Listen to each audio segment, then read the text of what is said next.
Sardinia Tourism Call to Action, 4 incontri formativi dedicati agli operatori, alle istituzioni e ai professionisti del turismo per sviluppare competenze su comunicazione, analisi dei dati, innovazione e vendita. Iscriviti su geasa.it all'incontro del 26 ottobre su tema Come analizzare i dati, promosso da Assessorato regionale del turismo e Aeroporto di Olbia. Buonasera a tutti, eccoci di nuovo qui, seconda sessione pomeridiana del Sardinia Tourism Call to Action.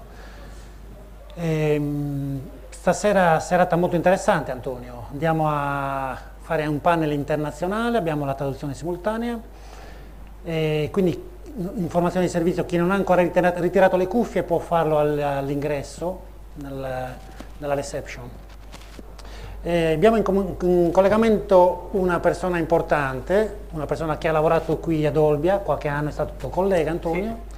Adesso lavora alla Louisiana University. Lo vuoi presentare tu? Con grande piacere. Gabriele Piccoli è un full professor della Louisiana State University, ma ha anche molti interessi in Italia. Dopo una evoluzione che l'ha portato dalla Cornell University, quindi una delle massime autorità nel studio delle dinamiche turistiche al mondo, è transitato qua da noi nel nostro dipartimento, dove ha condiviso un percorso di 3 anni proprio qua ad Olbia. Con noi ha implementato il corso di sistemi informativi per il turismo con grande successo e poi è rientrato negli Stati Uniti. Oggi lo abbiamo ancora con noi, è uno dei cofondatori della spin-off Tourism Plus, che ha il piacere di condividere con GESAR e la Regione questo percorso di Call to Action, ed è attualmente, che patrocina l'iniziativa ed è attualmente uno dei player dell'information systems a livello mondiale. Quindi è un doppio piacere averlo, sia per il rapporto personale che per il suo apporto scientifico. Gabriele, ci senti? Io vi sento, voi mi sentite? Ah, forte e chiaro, vedete, è proprio americano, guardate lì la lavagna piena di appunti, lui è il prototipo dell'italiano diventato ormai americano. Allora, qua non abbiamo... Noi ti vediamo, ti vedono online sul canale TV, ma non ti vediamo qua nella sala. Ok, perfetto, è comparso. Meglio che vedere me sarebbe proiettare le mie slide. Gabriele, prima ti volevano conoscere, abbiamo parlato talmente bene di te in giornata che tutti ti volevano vedere. Quindi doppio piacere averti. Nego tutto. Ti posso dire che qua ci sono 30 gradi, quindi tu ti saresti dedicato a surfare nelle pause dei nostri lavori. Tu mi vuoi fare del male. No, ma infatti guarda, coinvolgendoti in tutti questi progetti. Invece guarda quanto ti voglio bene, qua non è ancora neanche sorto il sole. Lo so, ma infatti apprezziamo molto questa tua disponibilità. La apprezziamo tanto. Io direi di iniziare perché Gabriele poi ha un volo e quindi abbiamo la nostra mezz'ora contata. Gabriele, tutti per te. Prego, se mi fate partire le slide io volentieri parto. Quello che ho pensato di fare, che forse poteva essere il più utile possibile, era di staccare un attimo dai dati contingenti, dalla situazione contingente e dare un'occhiata al futuro. Questo è un lavoro di ricerca su cui sto lavorando ormai da un po' e si preoccupa di guardare un attimo a come evolveranno le capabilities e l'utilizzo dei dati nel futuro. È un lavoro che sto facendo in collaborazione con una collega che sta al MIT di Boston, che si chiama Barb Wixom, e con un mio ex studente di dottorato che adesso è professore in Francia. Io non vedo le slide, spero che voi le vediate, eccole lì. Quindi, prima di tutto mi scuso per il mio italiano, Antonio lo sa, io ho sempre studiato questa materia negli Stati Uniti, quindi faccio a volte un po' fatica a transizionare a fare presentazioni in italiano, però con qualche strafalcione che mi scuserete penso che ce la faremo. Nota tecnica, io ho un grosso ritorno in cuffia, ma continuo.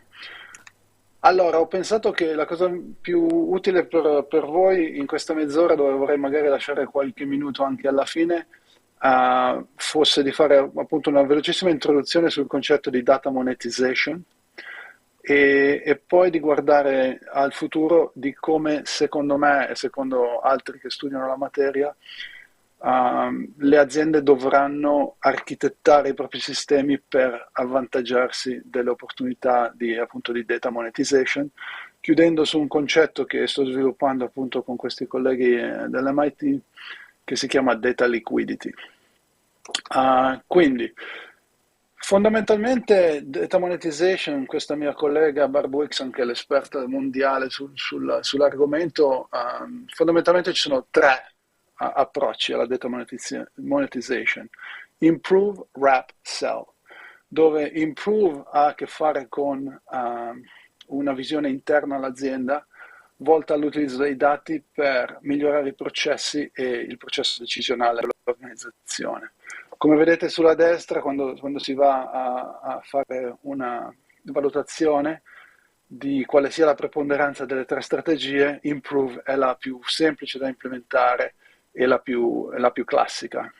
Wrap è un tipo di iniziativa che è customer facing, quindi volta a creare customer willingness to pay, e consiste nell'utilizzare i dati per aumentare, incrementare, allargare, complementare la value proposition dell'azienda riguardo ai prodotti o ai servizi.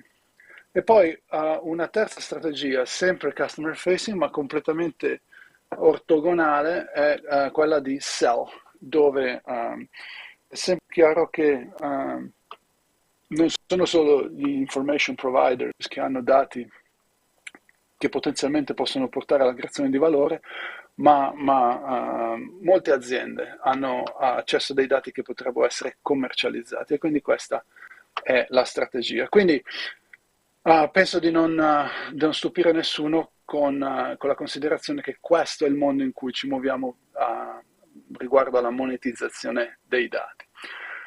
Però vorrei vedere un attimo come sta cambiando il mondo e come cambiano le value proposition. E vi faccio un esempio che non viene dal turismo, ma è un esempio secondo me molto bello, perché alcuni di voi si ricorderanno gli anni ruggenti della .com, quindi gli anni che vanno dal 94 al 2001, in cui internet viene commercializzata per la prima volta, si creano grosse opportunità, alcune aziende si avvantaggiano di questa opportunità, forse quella che conosciamo meglio è Expedia o Expedia, ma ce ne sono altre che sono ovviamente ormai conosciute da tutti, eBay, Amazon, eccetera, eccetera. C'è un'azienda che in quegli anni lì ha un obiettivo veramente ambizioso, che è quello di rivoluzionare come noi acquistiamo i beni di prima necessità al supermercato. E questa azienda si chiama Webvan. E quindi questa azienda cosa fa? Assume guidatori, compra come si chiamano questi cosi? Camioncini, affitta delle warehouse, degli edifici, no? Dove stoccare i beni, e poi apre un website, e la value proposition che offre è la seguente: vi collegate al website, fate una lista della spesa e noi il giorno dopo, durante la giornata, quando riusciamo, vi portiamo quello che avete ordinato a casa. E quindi è un po' l'evoluzione di quello che in Italia si fa da quando io ero ragazzino, anzi forse dalla notte dei tempi, che è il supermercato che ti porta a casa la spesa, ma scalato a livello di mercato statunitense. L'azienda è famosa perché è il più grosso fallimento dell'era della .com. Hanno bruciato 1,2 miliardi di dollari cercando di rivoluzionare appunto questa industria, e non ci riuscirono. Tant'è che oggi si possono trovare i certificati azionari di Webvan e vengono collezionati perché proprio Webvan è così famosa. Se mandiamo avanti l'orologio e siamo ora nel 2012, nasce un'altra azienda che ha l'idea di fare esattamente la stessa cosa, e questa azienda doveva fare IPO quest'anno, col mercato che ci ritroviamo hanno deciso di ritardare, ma questa azienda effettivamente sembra essere in grado di portare a fruizione quello che era la promessa di Webvan. E questa azienda si chiama Instacart e ci sono esempi anche in Europa di questo tipo di intermediario. Stessa idea, non dovete andare a fare la spesa, vi portiamo a casa quello che ordinate, voi fate la lista della spesa con alcune variazioni. La prima, la lista della spesa, tipicamente la farai sul cellulare, non sul website, ma c'è anche il website, con tutta una serie di vantaggi, di comodità, eccetera, eccetera. Ma la spesa te la portiamo entro 2 ore, non domani, che ovviamente crea molto più di... crea un mercato molto più ampio, no? C'è molta più gente che può portare, per cui questa è un'offerta di valore che ha senso. E tra l'altro, durante queste 2 ore, tieniti il cellulare a portata di mano, perché se qualche item della tua lista non viene trovato, la persona che sta facendo la spesa invece tua ti manderà un messaggino con magari una foto degli item con cui possiamo fare la sostituzione, cosa che non si poteva fare 20 anni fa. E quindi è molto più successo. Se noi andiamo a vedere, aprire la scatola, a vedere come Instacart sviluppa la stessa value proposition che aveva sviluppato Webvan, vediamo che la stessa value proposition viene architettata in maniera molto molto diversa. Primo, Instacart non ha, come si chiamano, the warehouses, non ha negozi, non ha negozi e non ha centri di stoccaggio. Perché? Perché si appoggia su dei partner che sono i classici supermercati, fosse Esselunga, fosse Auchan, fosse i loro equivalenti qui negli Stati Uniti. Non ha dovuto preoccuparsi di prendere dei driver, non ha bisogno di preoccuparsi di prendere dei camioncini. Perché? Perché usando un sistema di market a 3 vie si utilizza dei freelancer, i quali come Uber, come Lyft, si entrano nella piattaforma quando necessario. E non ha dovuto sviluppare la maggior parte del software che utilizza. I pagamenti vengono fatti da un'azienda esterna che si chiama Stripe. Questa comunicazione con i driver per vedere se ci sono bisogno di sostituzioni viene fatta tramite le funzionalità di un'azienda che si chiama Twilio. Le mappe per calcolare il tragitto migliore per il driver di portare entro 2 ore la spesa a casa vostra non hanno dovute costruire, ma usano quella di Google e di Apple. Quindi il concetto qua è molto rappresentativo di questo recentissimo articolo su Harvard Business Review intitolato In the Digital Economy, Your Software is Your Competitive Advantage, che praticamente identifica le 3 grosse ere di sviluppo del software. La prima era i software monolitici come gli ERP, la seconda era software as a service, quindi cloud, e la era in cui siamo adesso, questa era di componenti, building blocks, che nella mia ricerca io chiamo digital resources, e adesso vi spiegherò di che cosa si tratta. Ma questi building blocks sono componenti che possono essere architettate, orchestrate, messe insieme in vari modi per creare innovazione tecnologica. E uno di queste componenti sono i digital data asset, di cui parlerò poi alla fine, che secondo me aprono delle prospettive interessanti per lo sfruttamento dei dati per creare valore. Questa ricerca è ormai 4-5 anni che ci lavoro. Molto recentemente, avendo preso questa posizione di visiting ad MIT, abbiamo fatto una serie di interviste nel 2020 con gli architetti della Digital Strategic Initiative e più recentemente focalizzandoci sui dati con i Chief Data Officer di grosse aziende. E quindi da qui vedrete ci sono alcuni esempi che voglio condividere con voi. Ho usato il termine digital resources. Ho un paio di articoli scientifici da 50 pagine che vi suggerisco di non leggere, ma che dettagliano in maniera abbastanza precisa il concetto. A livello più generale, il concetto di digital resource, potete pensare a una digital resource come a una componente che ha delle caratteristiche particolari. Primo, è un asset o una capability, quindi rappresenta o contiene o un asset, cioè un elemento di valore di proprietà o a cui l'azienda ha accesso, quindi something we have, oppure una capability, una capacità di espletare alcune funzioni, per esempio i pagamenti. Okay? Quindi classico asset o classica capability, qualunque essa sia, che però ha due caratteristiche fondamentali. Uno è modulare, cioè è un componente modulare che può essere incastrato in altre iniziative, con la classica caratteristica della modularità che è che chi lo utilizza non ha bisogno di conoscerne le specifiche interne.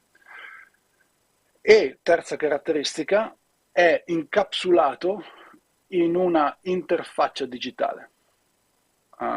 Di conseguenza, chiunque voglia utilizzarlo può semplicemente tramite software, senza doversi preoccupare di come funziona, utilizzare questo componente di valore, questo asset o questa capability all'interno delle loro strategie.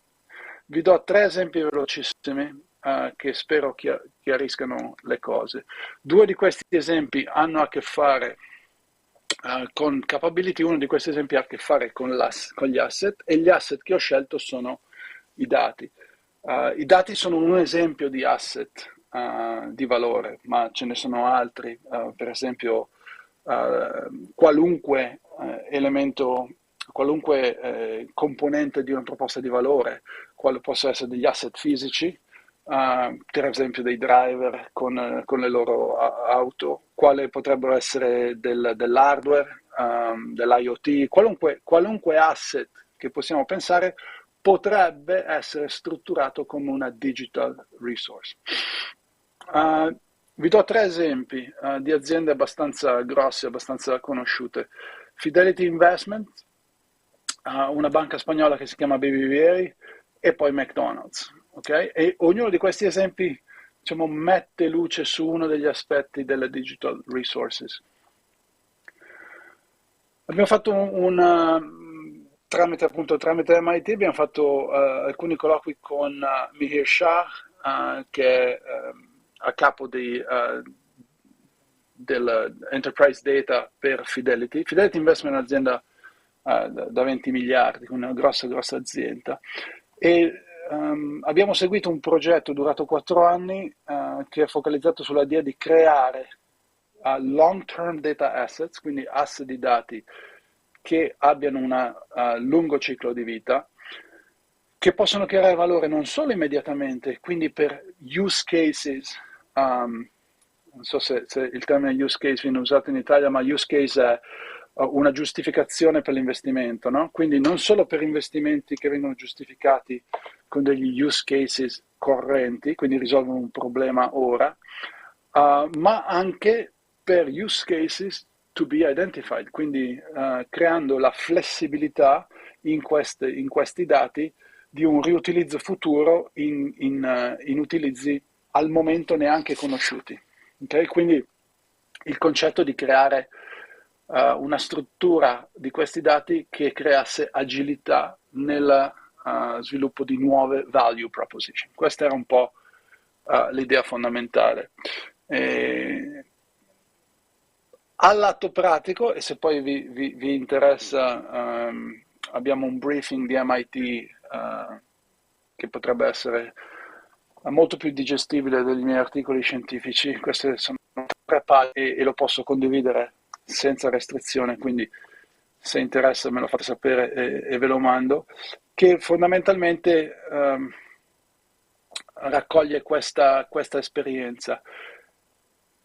Um, Come ha fatto Mihir e il suo team? Come hanno raggiunto questo obiettivo di creare asset digitali dei dati che potessero essere riutilizzati in varie progetti conosciuti e non conosciuti? Fondamentalmente hanno riarchitettato tutta la struttura dati e un progetto, ripeto, di 4 anni, quindi Fidelity ha 6 business units molto indipendenti tra di loro, che però hanno dei bisogni trasversali, per esempio la gestione dei clienti, per esempio la gestione degli asset finanziari. E quindi hanno utilizzato una piattaforma che si chiama Snowflake, che è abbastanza conosciuta, um, che permette di creare dei digital data asset, cioè di incapsulare degli asset di dati digitali in modo che possano essere governati e utilizzati semplicemente tramite interfacce software. E questo gli ha permesso di renderli disponibili in un marketplace, dati marketplace interno, a tutte le business units, senza avere una grossa, come dire, una grossa burocrazia nella governance di questi dati. Una delle cose che Mihir nell'intervista mi disse era we don't want lawyers involved, non vogliamo l'ufficio legale ogni volta che qualcuno vuole utilizzare dei dati che debba essere contattato per capire se si può fare o no. Tutta questa governance deve essere fatta tramite l'interfaccia software. Un altro esempio che vi voglio dare non è nell'ambito dei dati, ma è sicuramente interessante, ed è l'idea di architettare come digitale una capability. E qui l'esempio è questa banca spagnola, BBVA, che fondamentalmente ha creato delle componenti in grado di originare dei finanziamenti per l'acquisto di auto. Quindi hanno componentizzato, modularizzato e poi incapsulato in questa interfaccia digitale la capacità di creare, originare un loan, un finanziamento. La strategia qual è? La strategia è di rendere disponibili come modulo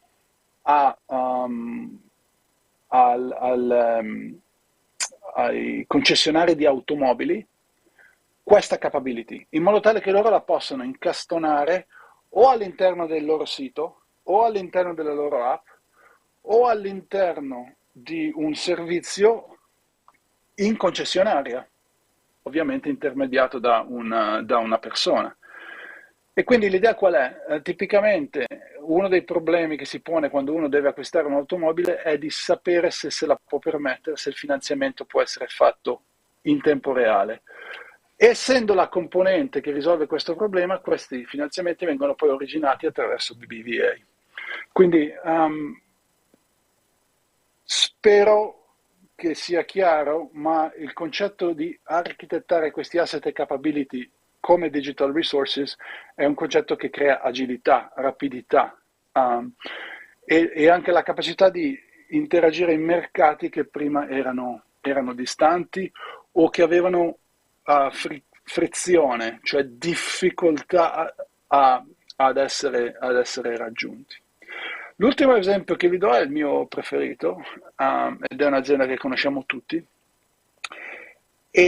ed è importante perché dimostra una cosa fondamentale, che queste digital resources non sono solo fatte di software, ma quello che è critico è che questi moduli, questi componenti che sono incapsulati nel software, quindi vengono utilizzati come se fossero software, al loro interno non devono necessariamente essere software. L'esempio precedente lo è.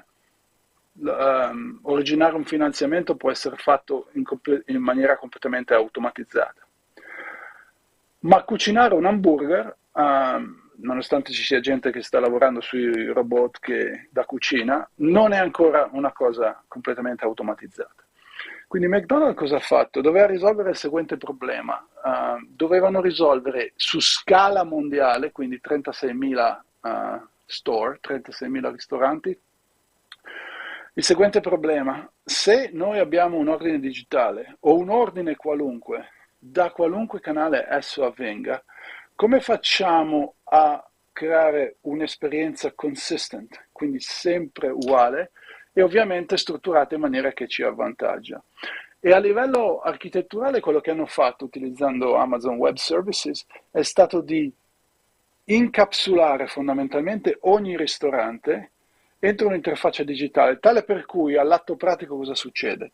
Che voi ordiniate al McDonald's direttamente tramite un chiosco, come quello che si vede qui su questa slide a destra, che voi ordiniate tramite l'app proprietaria di McDonald's, che voi ordiniate tramite un Deliveroo o altro intermediario, o che voi ordiniate tramite un partner, per esempio una catena di alberghi che all'interno della propria app permette di ordinare McDonald's. In qualunque di questi casi l'ordine viene veicolato a un modulo centrale, il quale poi lo passa al ristorante giusto, cosa che permette di fare tutta una serie di ottimizzazioni. Per esempio, se l'ordine è per delivery o per pick-up a un orario successivo, questo modulo può prendere in considerazione la location del driver o del rider e solo far partire l'ordine in cucina quando è ottimale per averlo pronto all'arrivo del driver, quindi producendo poi una qualità del servizio superiore, cioè tradotto le patatine fritte non arrivano tutte molli, ma arrivano ancora quasi come appena cucinate. Però la cosa che è interessante è che vi potete immaginare ogni ristorante, e quindi questa capability di cucinare il menù McDonald's, come un modulo che viene esposto tramite software. E questo permette di fare due strategie alle quali probabilmente voi dovreste pensare e cominciare a prepararvi per essere in grado di partecipare in questa onda futura di innovazione. Ci sono due fondamentalmente strategie che questo concetto di digital resources va a impattare. Una io la chiamo digital resource orchestration, l'altra la chiamo digital resource creation. Quindi digital resource orchestration è molto simile all'esempio che vi ho fatto di Instacart, quell'azienda che sfruttando un modulo di pagamenti da Stripe, un modulo di comunicazioni da Twilio, un modulo delle mappe da Google Maps, sfruttando una partnership con i supermercati, sfruttando una partnership con i drivers, riesce ad orchestrare una value proposition sostanziale che è la spesa a casa in 2 ore, no? Entro le prossime 2 ore vi porto la spesa a casa, a orchestrare tutta questa value proposition, avendo però avendo proprio sviluppato internamente una minima parte di questa value proposition. E quindi aziende grosse si stanno architettando per fare questo, ma come un po' la storia di tutte queste innovazioni tecnologiche, mi aspetto che questo tipo di mentalità di orchestration presto andrà a toccare praticamente tutte le aziende. Quindi il mio suggerimento ai manager di oggi che si trovano magari in un'industria che è sempre un po' più lenta o che hanno aziende più piccole è semplicemente di cominciare a documentarsi, cominciare a capire e a sperimentare l'utilizzo di queste digital resources. L'altro grande vettore di opportunità è digital resource creation. E quindi c'è potenziale, come abbiamo visto con la banca BBVA, di architettare, di creare delle value proposition indipendenti che sono nella forma di digital assets o di digital capabilities, quindi che sono nella forma di digital resources. E qui come manager il mio suggerimento sarebbe di lavorare al contrario, cioè di interrogarsi su quali sono gli asset, magari dei dati, o delle capabilities che sono uniche o che l'azienda è in grado di creare, offrire in maniera unica, differenziata nel mercato, e di interrogarsi se per aprire un mercato molto più ampio di sbocco di queste assets e capability non sia arrivato il momento di modularizzarle e incapsularle in questa interfaccia software in modo tale che siano quasi self-service. Se facciamo questo all'interno dell'ambito degli asset dati, allora entriamo in quell'ambito che noi chiamiamo data liquidity. E data liquidity è un concetto che è molto simile al concetto di financial liquidity. So, financial liquidity rappresenta quanto rapidamente un asset finanziario può essere tramutato in cash. E cash può essere riutilizzato in una miriade di investimenti perché è l'asset più liquido.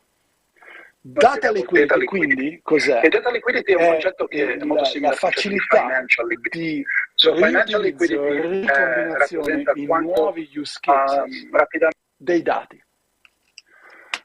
Quindi se tradizionalmente in un'azienda i dati venivano monetizzati con una pianificazione su quale sarà il use case che genererà un valore e poi i dati venivano preparati specificatamente per questo utilizzo, la nuova frontiera è quella dei digital data asset, cioè l'idea di strutturare i dati non in maniera specifica, e qui l'esempio di Fidelity è l'esempio diciamo di scuola, ma di strutturare questi dati in maniera che siano dei digital data asset, che possono essere riutilizzati e ricombinati tramite questa interfaccia digitale in utilizzi previsti o in utilizzi che emergeranno dinamicamente nel futuro. E quindi all'atto pratico, di nuovo, se io fossi un manager, se dovessi fare dare un suggerimento ai manager di oggi, direi: investighiamo la possibilità di digital data asset creation. Ci sono dei dati che possono avere un utilizzo in una strategia di sell, quindi data monetization selling, o che possono avere utilizzo a partner, per cui possono creare valore in partnership. In questo caso potremmo architettarli come digital data assets. Oppure cominciamo a guardarci intorno per la disponibilità di digital data asset che noi possiamo usare in una strategia di digital orchestration all'interno dell'azienda. In un caso o nell'altro cerchiamo di capire come sta evolvendo il mondo verso questa struttura modulare delle value propositions, dove non creiamo più dei monoliti interni oppure in the cloud, ma andiamo a creare delle soluzioni dinamiche componentizzate tramite queste digital resources. Ok, come ha detto Antonio, preferirei essere lì che qui, e su questa slide che mi intristisce perché non sono lì, se volete ho qualche minuto per un paio di domande, poi devo correre a prendere questo aereo. Intanto grazie Gabriele per aver condiviso con noi questa ricerca e soprattutto la prospettiva, che penso sia interessante per tutti gli operatori qua presenti e per quelli che sono in ascolto. È evidente che nel futuro ci sono tante soluzioni che ci consentono di implementare i dati e trasformarli in liquidi, e per liquidi intendiamo tutto ciò che è un valore prontamente spendibile. Io penso che su questo tema ci siano tante domande, tutti quei paper che tu puoi condividere al di là dell'aspetto tecnico io credo che saranno interessanti per la nostra platea, però se ci fosse qualcuno che volesse immediatamente interagire con il professor Piccoli ne approfittiamo, anche perché è stato da noi 2 settimane fa. In quelle 2 settimane abbiamo avuto la possibilità con Geasar e con tutti i manager del food and beverage di condividere un'ulteriore ricerca e di vedere anche strumenti applicati. Ecco, in quell'occasione ha surfato, quindi era più contento, però non si sottrarrà neanche adesso al confronto. Qualcuno? Probabilmente, e guardo anche Gianluigi e Robert per eventuali domande. So Gabriele che hai un volo, vedo qua il tuo contattore che scorre sul mio telefono, quindi cerco di approfittarne. Ecco, c'è una domanda, Gabriele, che arriva direttamente dai nostri ascoltatori online. Sì, rendere liquidi i dati da tutti i punti di vista, quindi cercare di implementarli correttamente nelle strategie aziendali per finalizzarli. Tu hai approfondito nel corso della tua carriera le dinamiche legate al turismo.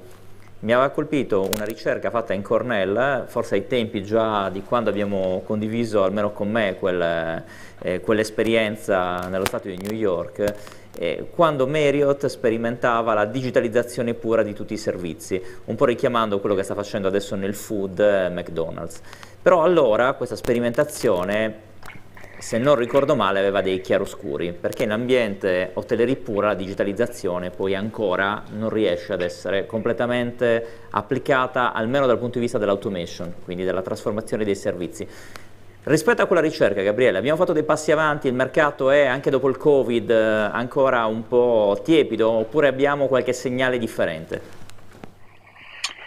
Ma secondo me, quando parli di digitalizzazione in settori come l'hospitality, sicuramente due strategie che sono, quando parliamo di dati, che sono, che vanno valutate attentamente sono improve, quindi l'utilizzo interno, ma questo non tange il cliente, e poi wrap, right? Quindi l'utilizzo dei dati a contorno, a supporto del prodotto, che ovviamente è un prodotto, è un servizio che viene espletato in coproduzione, quindi in una bellissima venue, come ovviamente sono quelle che mi mancano tanto adesso che non sono lì in Sardegna. Quindi quello che direi io è che il passo avanti che è stato fatto e su cui non si tornerà assolutamente indietro, no? Già si parla di metaverso e di tutte queste cose qua che onestamente sono tutte da definire. Chiunque sappia cos'è il metaverso, secondo me non sa di non sapere a sufficienza, no? Perché è tutto da definire. Ma sicuramente la traiettoria è chiara, si va in quella direzione lì. Quindi, all'atto pratico, quello che mi sento di dire è questo, che la digitalizzazione va abbracciata a tutto tondo come strumento di contorno a un'esperienza. È evidente che se parliamo di ristorazione, e quando ero lì la settimana scorsa, questa discussione è venuta poi fuori, no? In discussione. Se abbiamo un prodotto commodity, quale potrebbe essere una pizza, quale potrebbe essere il fast food, allora la componente di servizio dovuta alla convenience può essere significativa e in quel caso utilizzare la digitalizzazione crea grandi opportunità. Uno degli esempi di scuola della digital transformation è Domino's Pizza. Quindi, se vogliamo, mi viene in mente una cosa su cui sempre sorrido. Si dice sempre che i settori dell'ospitalità sono indietro tecnologicamente, no? Magari è vero in media, però l'hospitality aveva l'e-commerce prima ancora che ci fosse internet, e parlo di Sabre Reservation System per le airlines e parlo di Holidex per Holiday Inn and Hospitality. E alla stessa stregua il food and beverage aveva la digital transformation prima che diventasse di moda, perché se voi volete vedere un'azienda che ha sfruttato la digitalizzazione al massimo, andate a vedere il caso studio di Domino's. Ovvio che se io ho un ristorante 5 stelle di fronte a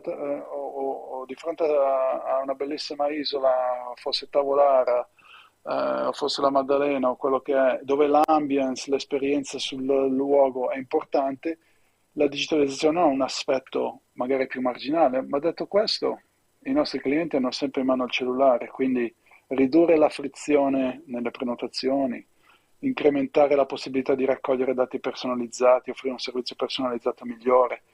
Il mio primo caso studio con Harvard era nel 2001 e si intitolava Fostering High Touch with High Tech. E già nel 2001 era chiaro che la tecnologia non è un ostacolo all'high touch e all'ospitalità, ma è un enabler. A volte questo sarà front and center, a volte questo sarà nascosto, ma l'opportunità della digitalizzazione è trasversale. Gabriele, grazie davvero, noi ti aspettiamo di nuovo con noi, so che non mancherai, anche sei uno che surfa anche con 12 gradi, quindi tranquillamente ti aspettiamo anche a gennaio. Grazie ancora, ti lasciamo al tuo aereo e aspettiamo con ansia questi tuoi nuovi contributi per Harvard.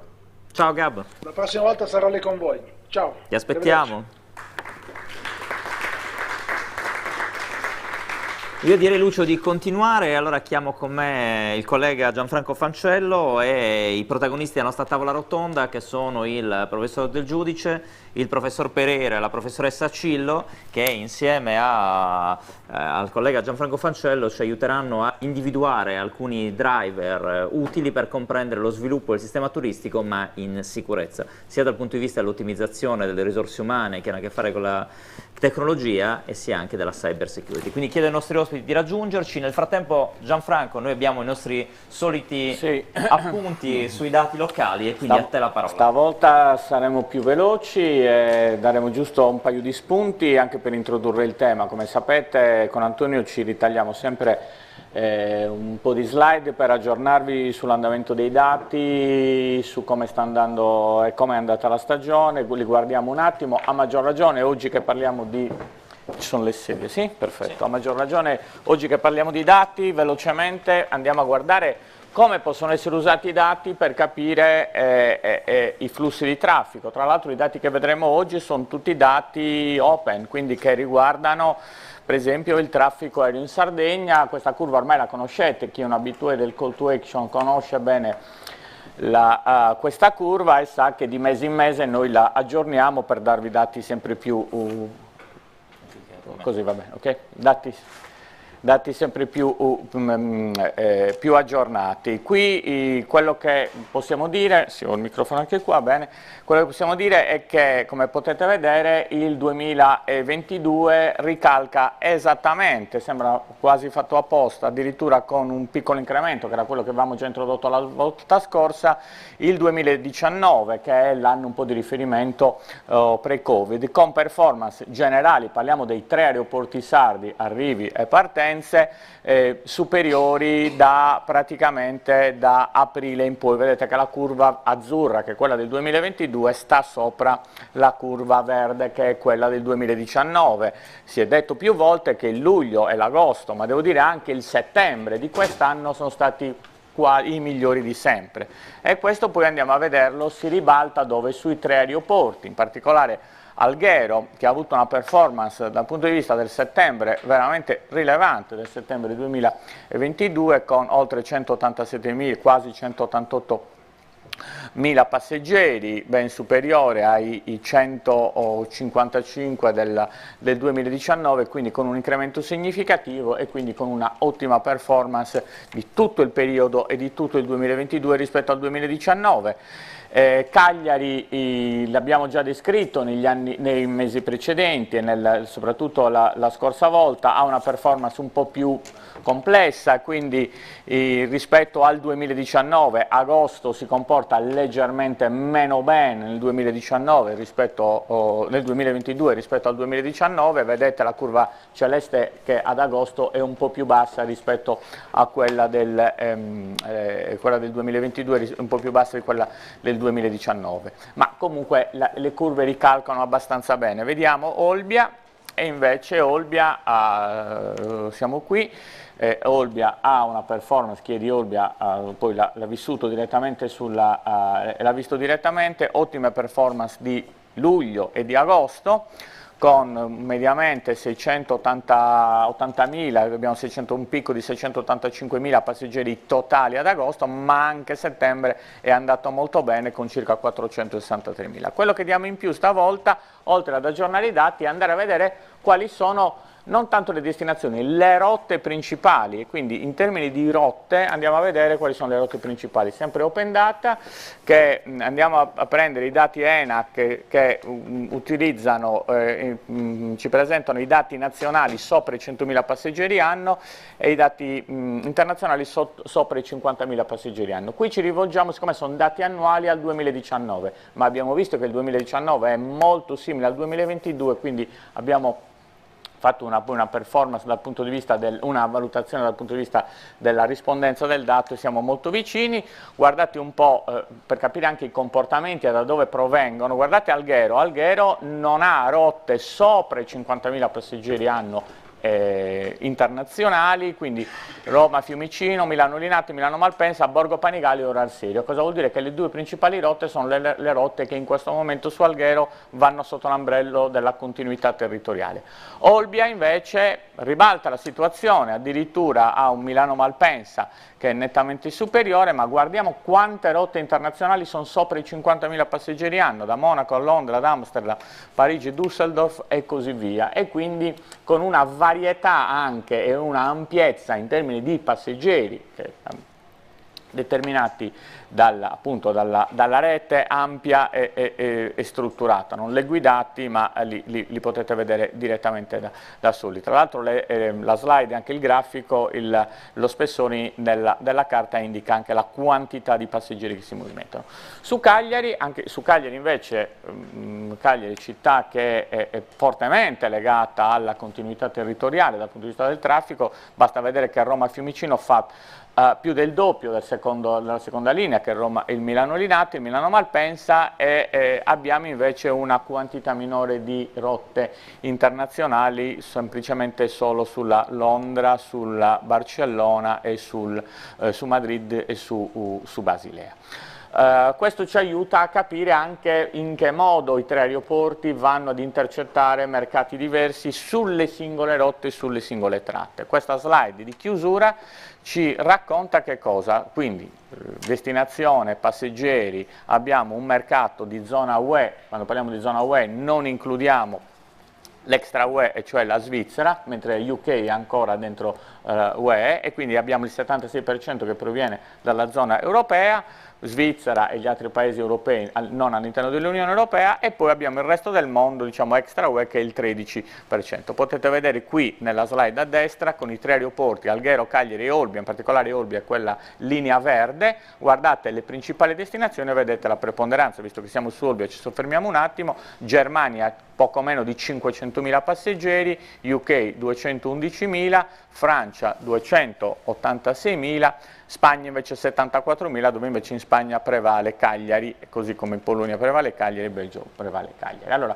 questo è giusto per darvi un elemento di riferimento, come è possibile attraverso dati aperti, quindi disponibili a tutti, poter fare dei ragionamenti un po' più strutturati sulle provenienze, sull'organizzazione e su come e sulle quelle che sono i flussi che connotano maggiormente le destinazioni in arrivo, appunto, i flussi in arrivo nei tre aeroporti. Questo può inizia ad essere una base di ragionamento sulla quale poi struttureremo la nostra tavola rotonda. Su questo io direi, Gianfranco, ci innestiamo subito con i nostri ospiti proprio per capitalizzare la loro presenza qua e contaminarci anche, perché i colleghi vengono tutti da esperienze internazionali, per cui abbiamo il professor Del Giudice, che è un full professor di Innovation Management alla Link University, e poi tra i suoi vari interessi è anche forse l'unico editor in chief a livello europeo di una rivista di fascia A, che per noi significa a livello scientifico una rivista ad alto impatto e ad alta divulgazione.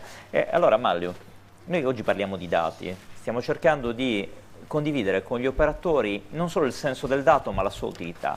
Però mi viene subito in mente uno dei temi che a te stanno molto a cuore e che approfondisce a livello mondiale, che è la cyber security. Non ne abbiamo parlato nei diversi contesti, però è un tema centrale. Certo. inquadriamole, proviamo a dare anche qualche buon consiglio per proteggersi senza limitarsi. Assolutamente, grazie mille professor Usai, grazie mille Antonio, e davvero ritrovarmi in questo scenario, in questa cornice così bella della Costa Smeralda è sempre un grandissimo piacere. Ringrazio anche Gesar per l'ospitalità in questa meravigliosa location. Effettivamente è come tu dicevi, e come diciamo vediamo anche dai dati, in effetti il turismo ha iniziato a riprendere ovviamente dopo i 2 anni della pandemia, ma chiaramente non si è fermato tutto il flusso di dati che anche durante gli anni della pandemia ha continuato a circolare su internet, per cui i rischi connessi con la circolazione dei dati ovviamente sono restati molto alti. Allora, di cosa ci dobbiamo preoccupare? Tu hai detto giustamente, io sono da qualche anno editor in chief di JKM, una rivista top tier che si interessa appunto di gestione della conoscenza, quindi di gestione dei dati.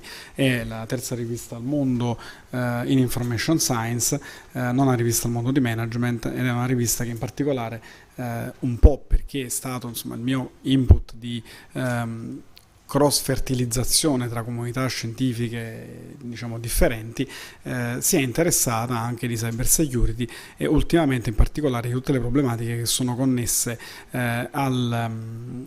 diciamo, insomma, alla problematica della gestione dei dati in settori anche molto diversi fra di loro. In particolare relativamente al turismo il problema è serio, perché gran parte delle transazioni che negli ultimi 2 anni hanno riguardato il mondo diciamo, globale del turismo sono passate ovviamente attraverso internet. Ovviamente era un mondo in remoto, un mondo a distanza, un mondo che viveva di south working, di remote working, e chiaramente tutte le prenotazioni, le offerte, tutti i dati continuavano a viaggiare.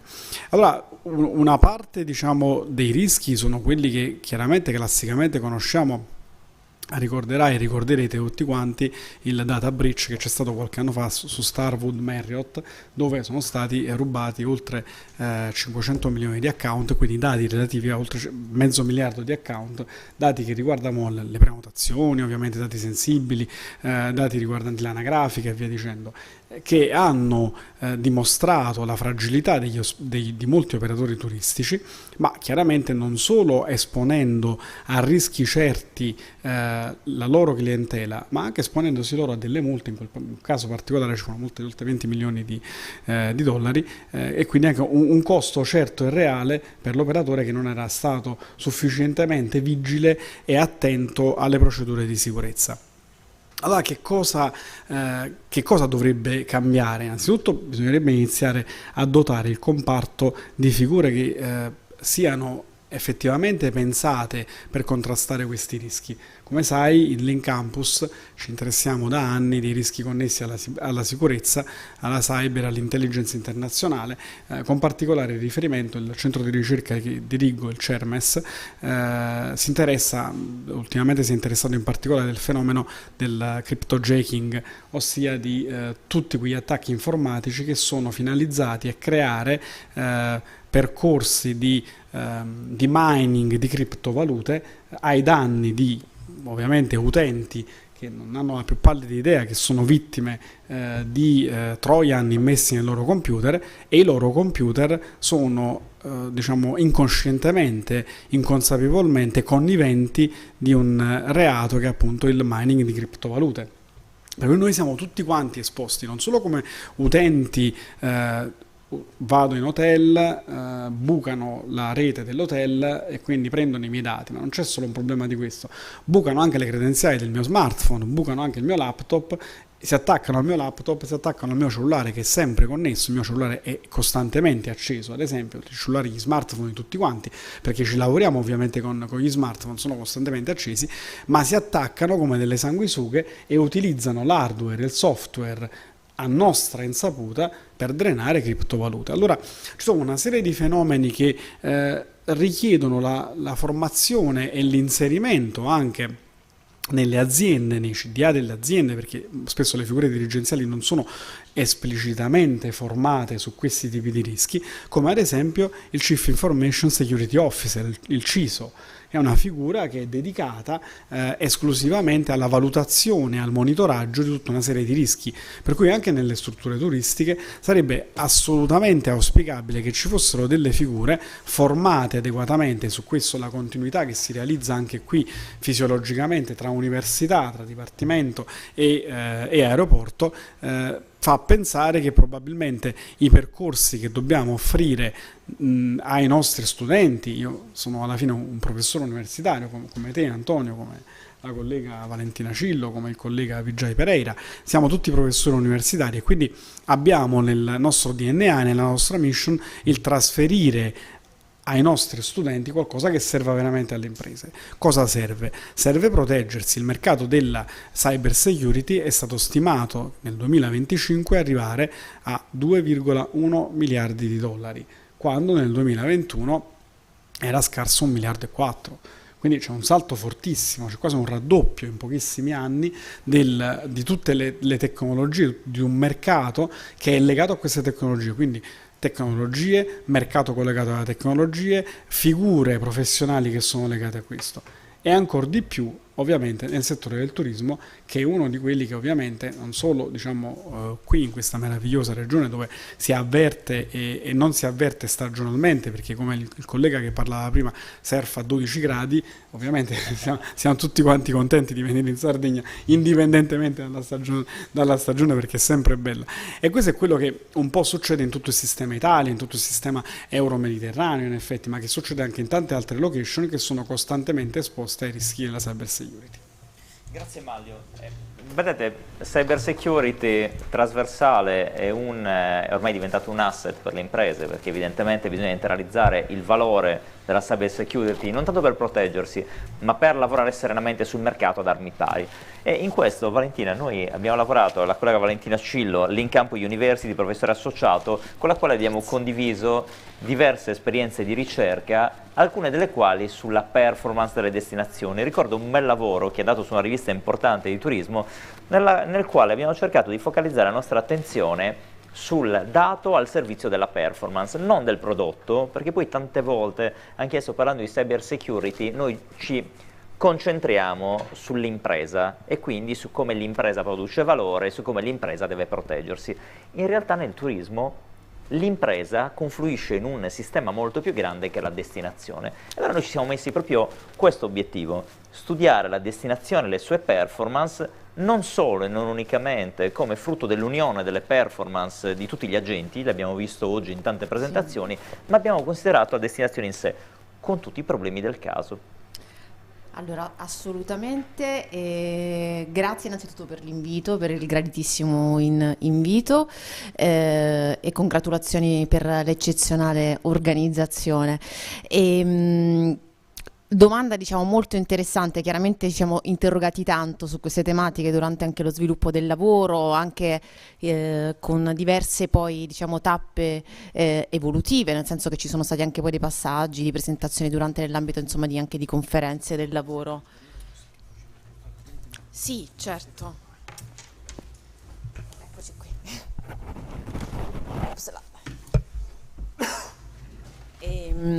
Quindi colgo gli spunti anche lanciati con la domanda, perché ci sono veramente è ricca, densa di riflessioni, la domanda. La prima, giustamente, come notava il prof Usai, Antonio, è che già nell'ambito comunque degli studi che abbiamo svolto ci siamo resi conto che il focus nell'ambito turistico chiaramente della ricerca, ma in generale comunque anche se parliamo di addetti al marketing, questo è un argomento che è interessante, non può essere tanto la città, il comune, la regione, ma ci deve essere un superamento di questa logica che è un po' geografica e amministrativa a favore di un concetto più di territorio, e noi su questo in Italia siamo abbastanza avanzati, abbiamo coniato il termine di genius loci e quindi dovremmo essere già naturalmente predisposti ad accogliere questo tipo di concetto. Però è un aspetto che è importante sia per le implicazioni teoriche e scientifiche che per l'aspetto anche più diciamo di policy, no? Di politiche.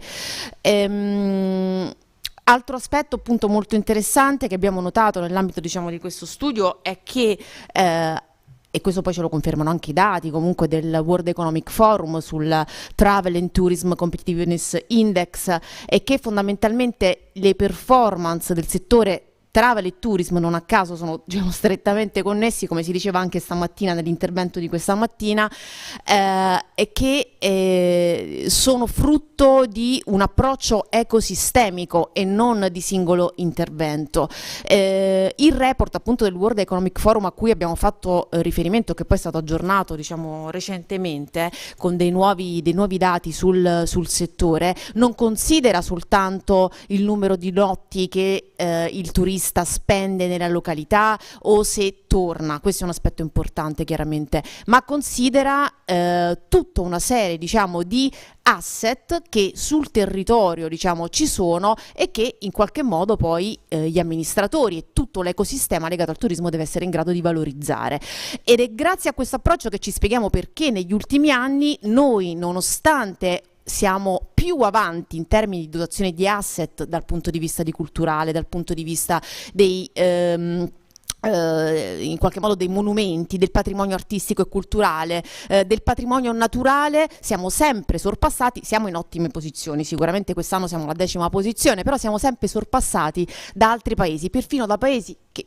ci potremmo stupire come la Svizzera, che diciamo in qualche modo ha delle performance migliori delle nostre. Allora, a partire diciamo anche dai risultati della ricerca che abbiamo svolto e che secondo me sono veramente molto interessanti perché si collegano a un tema fortemente diciamo attuale, che è quello dell'industria 4.0, abbiamo visto come grazie all'innovazione tecnologica oggi sia possibile coniugare un approccio di performance che è un po' più legato diciamo alla quantità e a un concetto diciamo di mass production, tant'è vero che anche nel turismo si parla di turismo di massa, coniugare un approccio più di nicchia. Abbiamo visto prima i dati di di Alghero nell'ambito diciamo della regione Sardegna sicuramente può rappresentare più una destinazione di nicchia rispetto a Cagliari, però è possibile grazie alle nuove tecnologie, grazie all'integrazione di tutta una serie di tecnologie abilitanti con sistemi di CRM avanzati, poter coniugare un approccio di massa che quindi chiaramente beneficia di economie di scala, di economie di costo, quindi in particolare con però un approccio più di nicchia, dove è possibile comunque personalizzare l'offerta, far sentire comunque l'utente, diciamo in qualche modo non è il consumatore ma è proprio il turista, coccolato e seguito, quindi tenere insieme, diciamo dare vita in qualche modo a quell'approccio di mass customization di cui si parla quando si parla di industria 4.0. Grazie Valentina, poi ritorneremo sul tema nel secondo giro di battute e anche con Gianfranco. Un aspetto interessante che noi stiamo cercando di superare con un nuovo progetto che magari riusciremo a candidare anche nell'ambito del PNRR e richiama il tema che ci ha presentato questa mattina il dirigente degli sistemi informativi della Regione Sardegna, che è l'approvvigionamento del dato. Noi continuiamo a scontare, e questi indicatori di performance ce lo dimostrano, non tanto la tecnologia al servizio del dato, ma quanto il dato che non consente alla tecnologia di esprimersi compiutamente. E allora su questo stiamo provando a sviluppare la portata delle piattaforme sperimentali, ci auguriamo di poterle mettere in campo per il PNRR, c'è un progetto coordinato dal professor Del Giudice in questo senso che dovrebbe vedere la luce nei prossimi mesi, stanti i bandi PNRR, però ecco cerchiamo proprio questo, da quello che dicevi tu, di proiettarci avanti. E in questa situazione c'è un equilibrio molto particolare, che è quello tra tecnologie e risorse umane, perché è chiaro per tutti che nel momento in cui il dato non arriva in autonomia grazie alla tecnologia, ma lo dobbiamo inserire per qualche motivo, è evidente che la risorsa umana ha un peso. E allora chi meglio del professor Pereira, che viene da una business school prestigiosa, che è la Noema Business School di Parigi, chi meglio di lui che si occupa di risorse umane e di sviluppo dell'economia tramite le risorse umane ci può dare una risposta. Vijay, a fronte di tutte le ricerche che tu hai prodotto negli anni, secondo te il settore turismo troverà mai un equilibrio tra tecnologia e ruolo fondamentale delle risorse umane? Richiamo quello che diceva professor Gabriele Piccoli. Lui ci ha detto: monitoriamo dei fenomeni dove la tecnologia cerca di arrivare oltre le risorse umane per rendere autonomi molti processi, e in realtà la risorsa umana continua a essere fondamentale, però anche lì, caricamento dei dati, non lo facciamo. Limite umano rispetto alla potenzialità della tecnologia. Come risolviamo questo equilibrio e che cosa possiamo suggerire ai nostri operatori?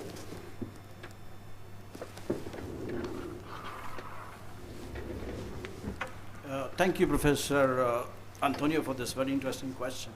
I come from a place called Goa, which is now in India, but it used to be Portuguese till 1961, but tourist place. And I've done a lot of research in terms of the linkage, as you say, between Quindi volevo parlare proprio del legame, come stavamo dicendo, dell'elemento umano in questa industria. Per esempio, quindi quando parliamo di ristoranti, della presenza umana, si tratta di un settore in cui l'essere umano è al centro. Quindi che cos'è che stiamo facendo in qualità di manager nell'industria dell'ospitalità? Quindi che cos'è che stiamo facendo, che cosa ancora possiamo fare? Quindi, come hanno già detto, in termini sia di dati che di tecnologie, sì, li stiamo usando, però c'è del potenziale ancora inesplorato. Però i big data si stanno evolvendo. Per esempio, negli ultimi giorni stavo controllando le statistiche. Per esempio, 6 milioni di turisti sono già arrivati in ottobre dalla Germania, mentre l'anno scorso erano 2,5. Quindi questo cosa determina per il settore? Vediamo per esempio la Francia, la Germania o l'America. Ci saranno dei turisti che arriveranno dalla Cina. Per questo il lavoro in questo settore è sceso quasi del 25%. Ed è stato un colpo soprattutto per le donne impiegate in questo settore, perché più della metà ancora non è ritornata. Quindi c'è stata una differenza sostanziale, parlo soprattutto del settore nella Sardegna, passando dal 2021 al 2022. Quindi la mia risposta al professor Antonio sarebbe divisa in 3 aspetti. Uno è che cosa possiamo imparare da quello che sta succedendo, in particolare per quanto riguarda il settore turistico, e quindi su come possiamo essere resilienti. Quindi possiamo essere resilienti imparando dal passato, impariamo dal passato per il futuro. Quindi che cosa può fare l'industria per il suo capitale umano, per le sue risorse umane? A un livello più grande, anche che cosa sta facendo il governo, quali sono le politiche in atto. Ricordatevi che il settore turistico vive soprattutto in certe stagioni, quelle estive. Quindi è molto difficile per chi ci lavora in determinati mesi, però bisogna sempre tenere felici i propri clienti. Quindi proprio parlando di resilienza, quanto può essere resiliente questa industria, sia dal punto di vista umano ma proprio anche da quello organizzativo. Poi dobbiamo parlare di agilità. Come possiamo essere più reattivi, più proattivi, in quanto le persone che lavorano in questa industria molto importante sono collegate ovviamente all'economia. Quindi questo si ricollega a un aspetto chiave: come troviamo le persone giuste, come le formiamo per questo lavoro. Quindi nello stesso settore, in altre parti del mondo, come ci possiamo confrontare con loro? Queste sono le cose che dobbiamo vedere principalmente, che dobbiamo tenere d'occhio su come utilizzare i dati. Poi l'ultima parte è sulla sostenibilità, perché se vogliamo continuare a crescere in questo settore, se vogliamo che le persone tornino alle stesse destinazioni, se vogliamo rendere la Sardegna sempre al centro del turismo, dobbiamo pensare alla sostenibilità, quindi all'ambiente, ai prodotti che utilizziamo, alla formazione. all'uguaglianza di genere, al modo in cui utilizziamo i nostri lavoratori. E questo è qualcosa sulla quale ci possiamo focalizzare, è qualcosa che accade in tutto quanto il mondo, in tutte le destinazioni. E ve lo dico nuovamente, quindi la prima cosa è la resilienza, poi l'abilità di accesso. E questi sono degli argomenti fondamentali per il futuro, per quella che è il settore dell'ospitalità. Ovviamente a livello mondiale, e penso che per la Sardegna la situazione non sia diversa da ciò. E soprattutto se vogliamo andare all'epoca, al periodo che arriverà dopo il Covid, e questi sono i 3 aspetti principali che renderanno possibile un cambiamento, un vero cambiamento, e che ovviamente sarà una situazione di win-win in cui tutti guadagneranno e vinceranno. Ovviamente vogliamo un'economia forte, dare lavoro ai nostri cittadini, vogliamo che la Sardegna sia sostenibile e soprattutto vogliamo dei clienti turisti felici. Devono tornare, venuto qui 2 volte e tornerò a breve. Grazie. Grazie, quindi i tre elementi centrali, quindi li abbiamo colti, e certamente un suggerimento quantomeno importante per la ripresa. Volevo fare un secondo giro abbastanza veloce, riprendo dal professore De Giudice sul tema appunto della cyber security. Tra l'altro capita a caso, lunedì presa diretta ha dedicato 2 ore su Rai 3 sul tema della cyber security, aprendo uno scenario abbastanza preoccupante, devo dire, per chi ha visto la puntata, su quello che ci aspetta. Allora, per un settore, diciamo, delicato, che è fatto sì di grandi imprese, ma è fatto anche di piccole e piccolissime imprese, di soggetti che operano da soli, che con il loro modem, con il loro wifi sono collegati, condividono informazioni sensibili. Allora, la prima veloce domanda è: un operatore come può in qualche modo difendersi o comportarsi o opporsi di fronte a questo problema, che naturalmente ha uno scenario più ampio? E poi invece un secondo di prospettiva. Lei parlava prima di criptovalute. Noi diciamo abbiamo nella letteratura generale il tema della criptovaluta legata sempre a qualcosa di oscuro, di poco chiaro. Invece diciamo il tema è come in un futuro più o meno prossimo il tema può essere introdotto e farla diventare realmente un elemento di validità all'interno di questo percorso, di questo scenario legato all'evoluzione del turismo. Grazie mille, sono delle domande interessantissime ovviamente, e non c'è una risposta unica ovviamente a come proteggersi. Sicuramente quello che diceva anche il professore Pereira poco fa relativamente all'agility, al fatto di essere sufficientemente agili, può aiutare. Questo per un motivo molto, molto semplice: l'Italia è un paese di piccole e piccolissime imprese, il tessuto proprio connettivo italiano è fatto da piccolissime imprese, la maggior parte sono imprese familiari.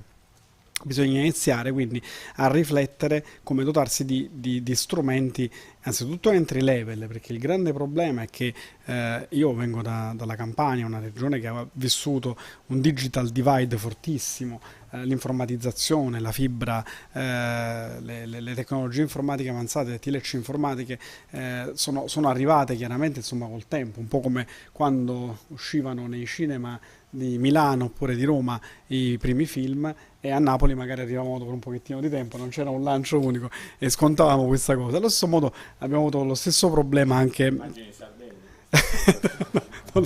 Io ho parenti sardi, quindi chiaramente vivo entrambi gli scenari da questo punto di vista. Il problema è che bisognerebbe iniziare veramente da zero, nel senso che già iniziarsi a dotare di tecnologie informatiche che già ad esempio nella cultura proprio dell'operatore, il fatto di utilizzare una VPN ad esempio, di installare sullo smartphone una soluzione informatica di sicurezza che contrariamente a quello che si pensa rallenta lo smartphone, rallenta magari la memoria del computer, non è assolutamente vero. Ora ci sono delle soluzioni molto agili per cercare di creare delle barriere ed evitare delle backdoor dalle quali può entrare chiunque in effetti da qualsiasi parte del mondo. Allora già iniziare con degli strumenti software informatici molto elementari e quindi introdurre nella cultura quella diciamo consapevolezza, come ad esempio avviene col fenomeno del phishing. Io ho genitori anziani, spiegare a loro il fatto che se arriva una mail non devono cliccare sul link, link, sembra una cosa, diciamo, banalissima, sembra una cosa molto semplice, ma per chi magari ha 40 anni più di me, ovviamente è strano anche dover immaginare che ci siano dei rischi connessi a questa, diciamo, a queste fattispecie criminose. Per cui sicuramente quanto più piccola è l'azienda, tanto più deve riflettere sul dotarsi di strumenti entry level. Quanto più diventa grande, quanto più ampia è la mole dei dati che ovviamente va a trattare, tanto più si deve dotare di tecnologie informatiche e anche hardware, quindi non solo di strumenti software, ma anche di protezioni hardware. E questo per quanto riguarda le imprese. Per quanto riguarda le criptovalute, c'è anche un altro esempio, proprio poco dopo il lockdown ricorderete che erano iniziate a uscire tutta l'area rossa, l'area gialla, l'area arancione. Mi ricordo che chi voleva prendere il caffè a Napoli doveva, in area arancione e in area rossa, doveva uscire col caffè e mantenerlo mentre manteneva il cornetto, doveva avere una sorta di equilibrismo. Mi ricordo che in quel periodo entrai in una pizzeria e vidi che accettavano pagamenti in Bitcoin delle pizzerie. Una volta vedevo una cosa del genere, sotto in una pizzeria, quindi c'era questo sacro e il profano. Il sacro era la pizza, perché ovviamente era la caratteristica fondante della napoletanità, no, proprio insita, diciamo, nel popolo napoletano, e il Bitcoin, in effetti, è la criptovaluta. Allora, è chiaro che c'è grande paura nei confronti delle criptovalute per un motivo molto semplice, perché fondamentalmente c'è anche ignoranza sulla blockchain, c'è ignoranza su tutto quello che c'è al di là del web, quindi quando si entra ad esempio nel dark web, quando si entra nella parte, diciamo, più remota del web. Ma questo perché purtroppo ancora una volta gli strumenti vengono utilizzati in maniera sbagliata. Se si ammazza una persona con una Smith & Wesson, non si condanna il signor Smith & Wesson perché ha prodotto una pistola Smith & Wesson, ma perché chi ha utilizzato quella pistola l'ha utilizzata ovviamente in maniera assolutamente errata. Allora, il problema delle criptovalute è in realtà un falso problema. Bisognerebbe iniziare a conoscerle meglio, a capire che ovviamente tutti i fenomeni criminosi collegati al mining oppure all'utilizzo di scambi sinallagmatici sul web attraverso la criptovaluta sono solamente un sistema, un escamotage trovato dalla criminalità per cercare di superare determinati tipi di barriere. Quindi non vanno criminalizzati? Assolutamente no, sono uno strumento in realtà che può offrire una grande prospettiva di sviluppo nei pagamenti elettronici, ma soprattutto anche nello sviluppo delle imprese a livello globale. Grazie. Grazie a lei. Grazie a voi. Invece, professoressa Cillo Valentina, sì. Dunque, ti occupi, il tema è il tema dell'innovazione, un'innovazione, dati, innovazione, quindi legati al turismo. Io mi occupo di mobilità, di trasporti, e vedo con quali difficoltà i trasporti, soprattutto i trasporti interni e soprattutto i trasporti terrestri, da alcune parti si evolvono in termini di innovazione, altri invece corrono velocemente. Quindi ci troviamo spesso all'interno dello stesso settore con velocità diverse. Penso a tutto il tema dello sharing, per esempio dei car sharing, del bike sharing, ora dei monopattini, anche al discorso di Uber come è entrato, dove il tema dell'innovazione digitale e della gestione del dato è centrale e basilare.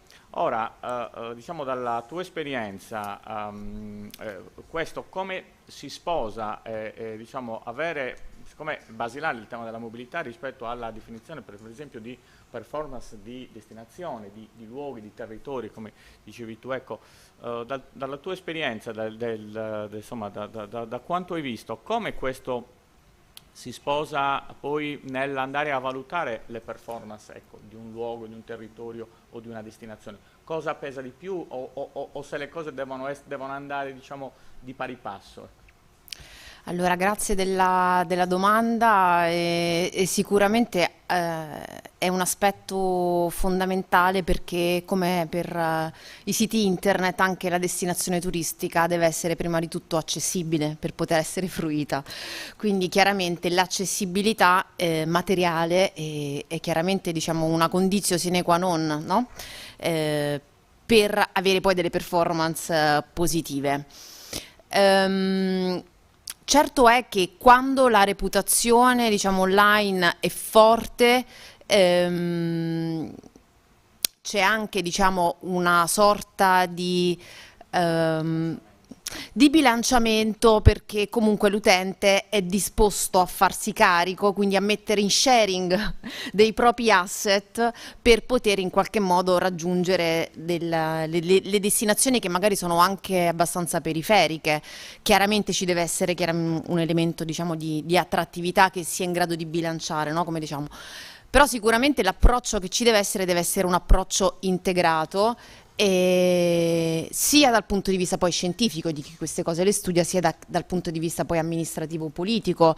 Ci troviamo di fronte a un problema non indifferente che riguarda, diciamo, la classificazione stessa delle imprese e la classificazione in qualche modo degli interventi anche pubblici, che è legata strettamente comunque a un problema e anche vantaggio, che è quello, diciamo, di convergenza settoriale, per cui ci sono delle imprese che sono delle digital company che operano nel settore del turismo, ma danno anche dei servizi di mobilità. Allora cosa sono? Sono delle imprese turistiche, sono delle digital companies o sono delle imprese che si occupano di mobilità?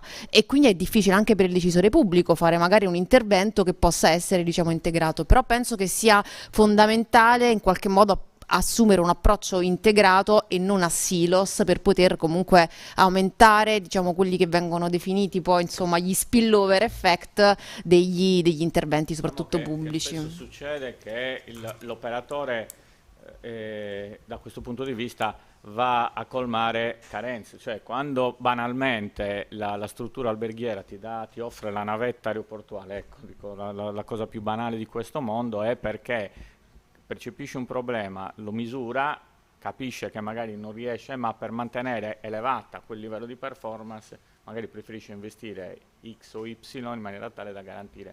Certo. E questo succede. Grazie. Grazie a voi. Beh sì, stavamo facendo l'applauso. Sì.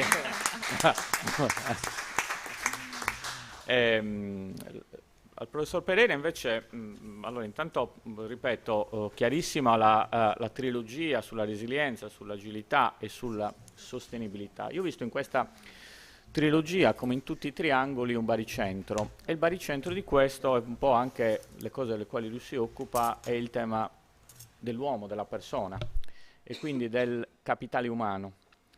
Allora, la domanda che io faccio è, per esempio, vedo che in alcuni ambiti, anche nell'ambito del turismo, noi ci troviamo di fronte spesso a luoghi, ad ambiti che magari si presentano in maniera coesa, dove però il livello del capitale umano in termini, per esempio, di formazione del personale, di formazione degli utenti, non è omogeneo, ma spesso abbiamo elevate differenze. Pensiamo a luoghi dove diciamo la standardizzazione delle performance appunto degli operatori e quindi delle performance che le aziende offrono all'esterno è totalmente diversa. Allora la domanda è, in questa trilogia, che ruolo ha la formazione professionale, la formazione che parte dalle scuole, la formazione che continua con l'università, la formazione professionale dedicata, sia in termini di ingresso, ma anche, perché no, pensiamo alla formazione continua, cioè al fatto che gli operatori continuamente, già entrati nel mondo del lavoro, possano migliorare le proprie competenze attraverso processi di formazione continua che tendono sempre a mantenere elevato quella performance. Volevo chiederle un suo parere in merito.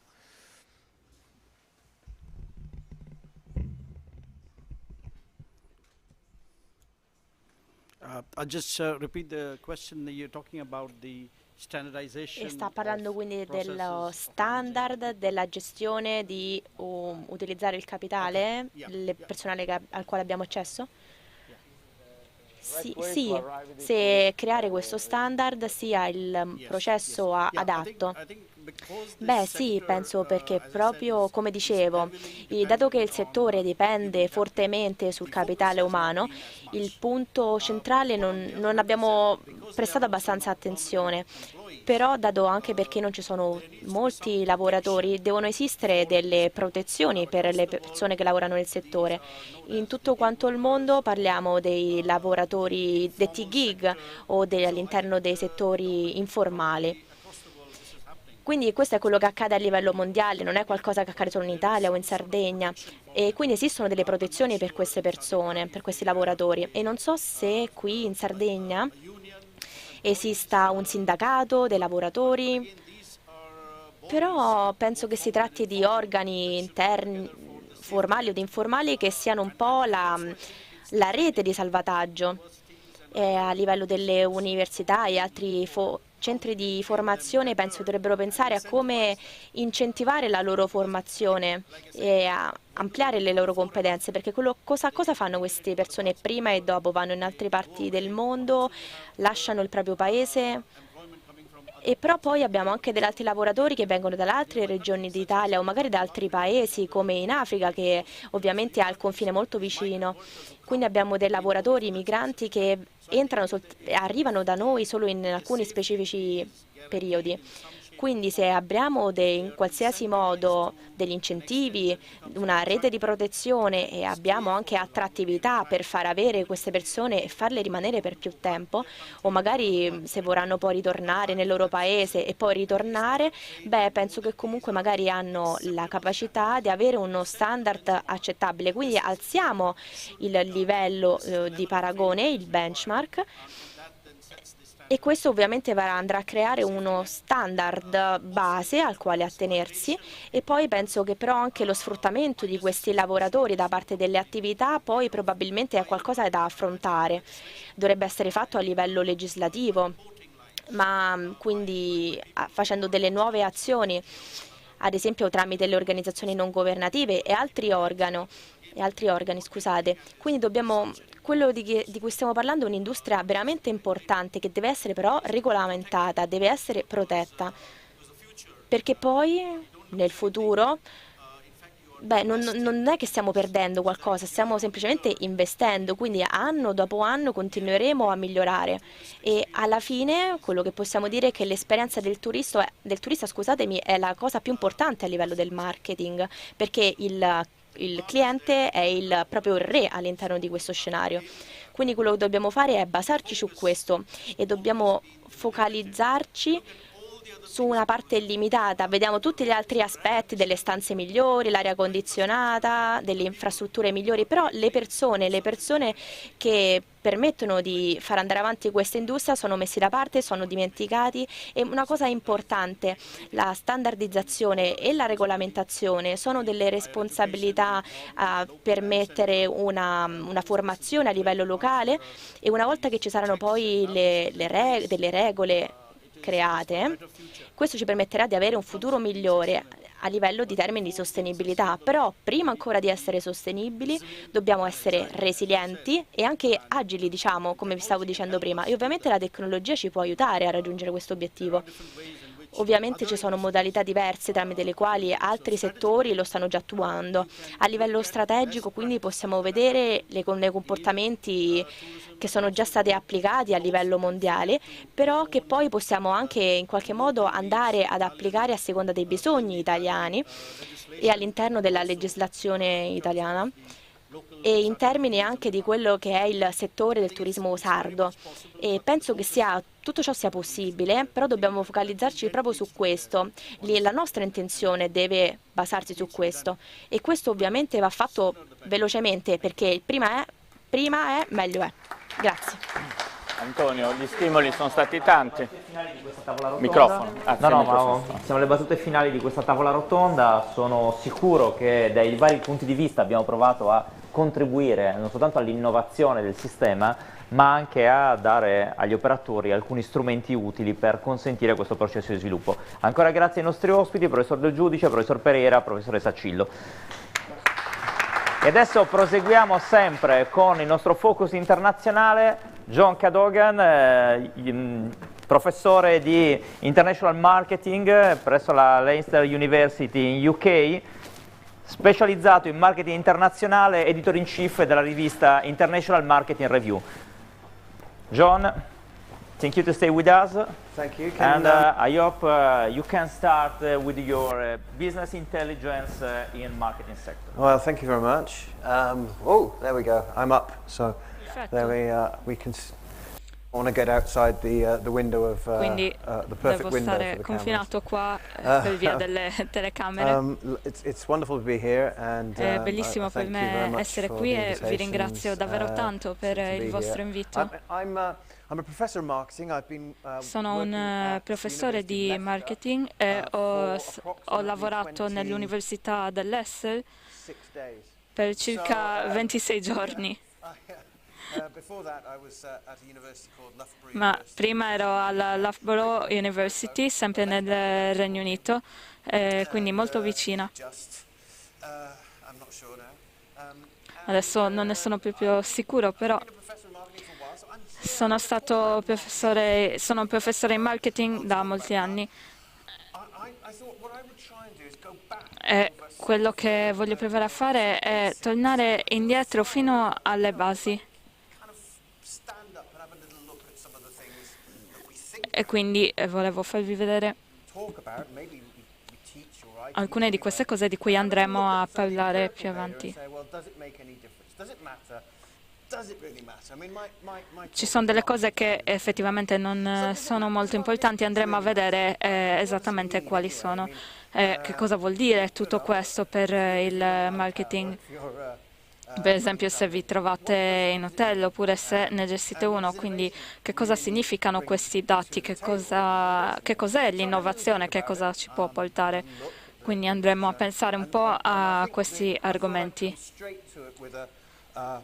Penso che ci arriverò in maniera molto diretta, con una sorta di esperimento. Non vi darò dati troppo difficili così nell'immediato.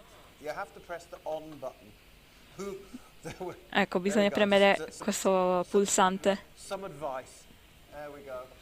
Così vi potrò dare qualche consiglio.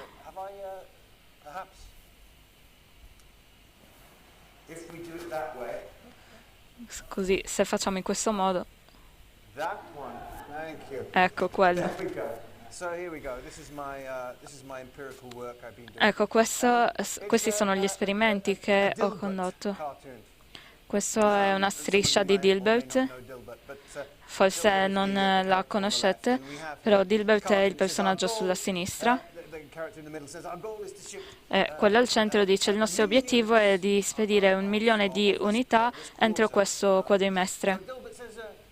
E Dilbert dice: abbiamo qualche obiettivo che includa rendere felici i clienti. E lui dice: ma che ti importa? Quello è il loro obiettivo, il nostro è di spedire i prodotti. E questo è sostanzialmente il marketing, rendere felici i clienti, come ha già detto anche Vijay. Quindi la marketing intelligence è semplicemente questo. In che modo possiamo innovare, in che modo possiamo rendere felici le persone con il nostro prodotto. Quindi che cos'è la marketing intelligence? Quindi ve ne parlerò prima in modo molto generico e poi mi concentrerò su qualcosa di più specifico. Quindi abbiamo un problema che è enorme. Che cos'è la marketing intelligence? Ecco, si tratta di dati. Si tratta quindi di comprendere i bisogni e le preferenze. Che cosa comprerete domani? Che cosa starete facendo domani? Di questo tipo di dati. Quindi si tratta insomma di dare una forma ai bisogni dei clienti, a cosa vorranno pensare domani, di cosa avranno bisogno in futuro, delle varie maniere in cui si manifestano proprio questi bisogni. Quindi se penso alla market intelligence, penso a qualunque cosa che possa influenzare il cliente.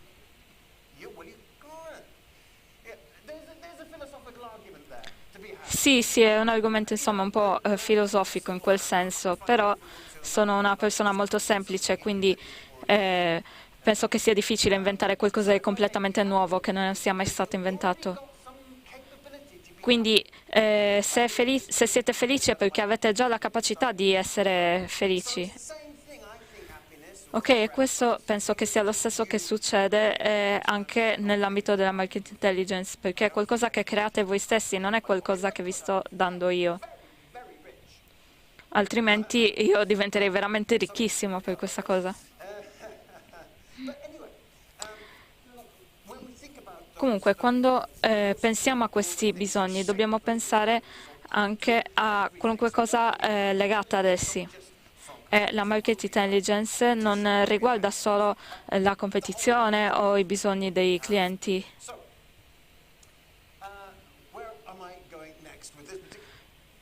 Quindi passiamo al prossimo argomento. L'ho spento. Quindi forse se premo on si dovrebbe riaccendere.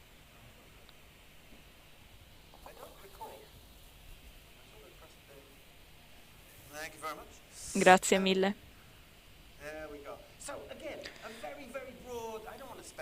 Quindi non voglio soffermarmi troppo qua, vi voglio dare un'idea molto generale. Quando parliamo di marketing intelligence, ovviamente dobbiamo essere intelligenti a riguardo.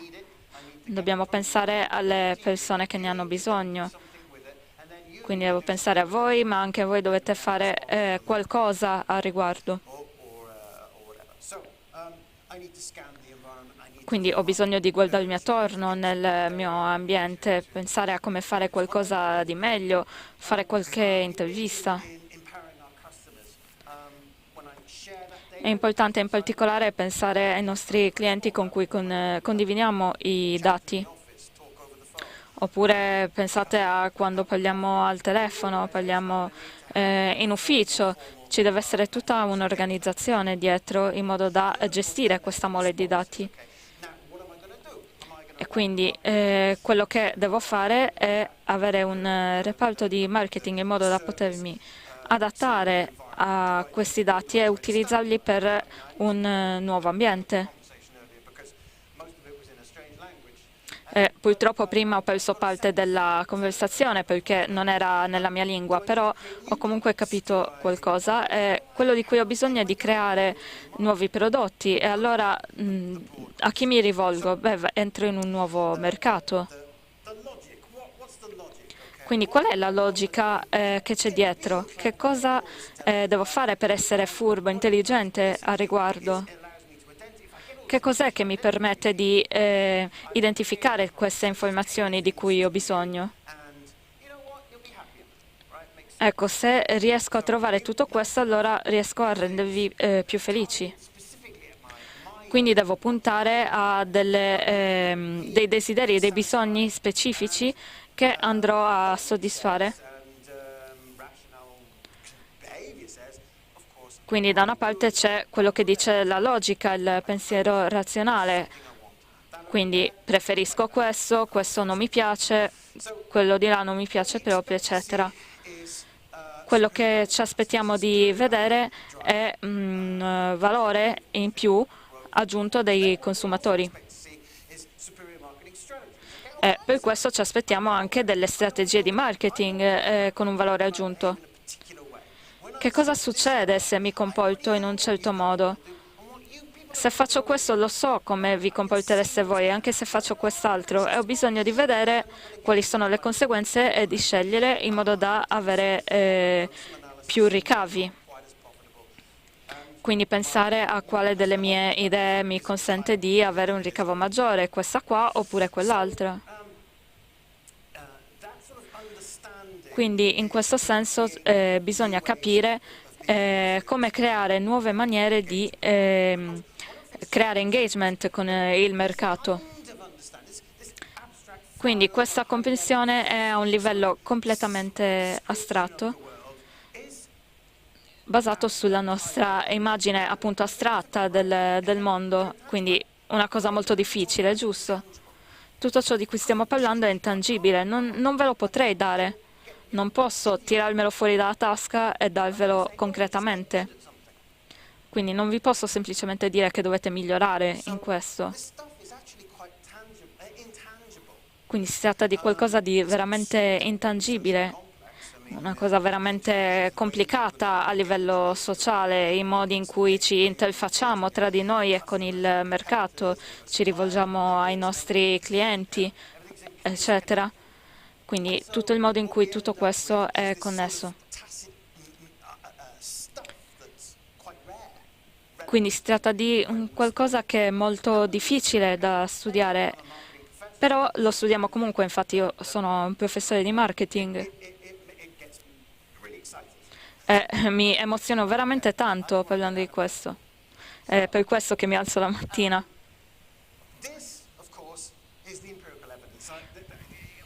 E questi ovviamente sono i dati empirici, questo è quello che ci dice il dato empirico. Però se avete questa capacità di marketing intelligence, appunto, beh, allora sicuramente poi avrete, e perché vediamo la differenza, avremo quindi dei livelli più alti di performance, avremo dei guadagni più alti, degli investimenti, quindi una varia serie di cose rispetto al fatto che se avessimo magari queste competenze di intelligenza inferiori. E se vediamo all'estero, vediamo centinaia e centinaia di attività che sono state studiate nel corso degli ultimi 30 anni più o meno.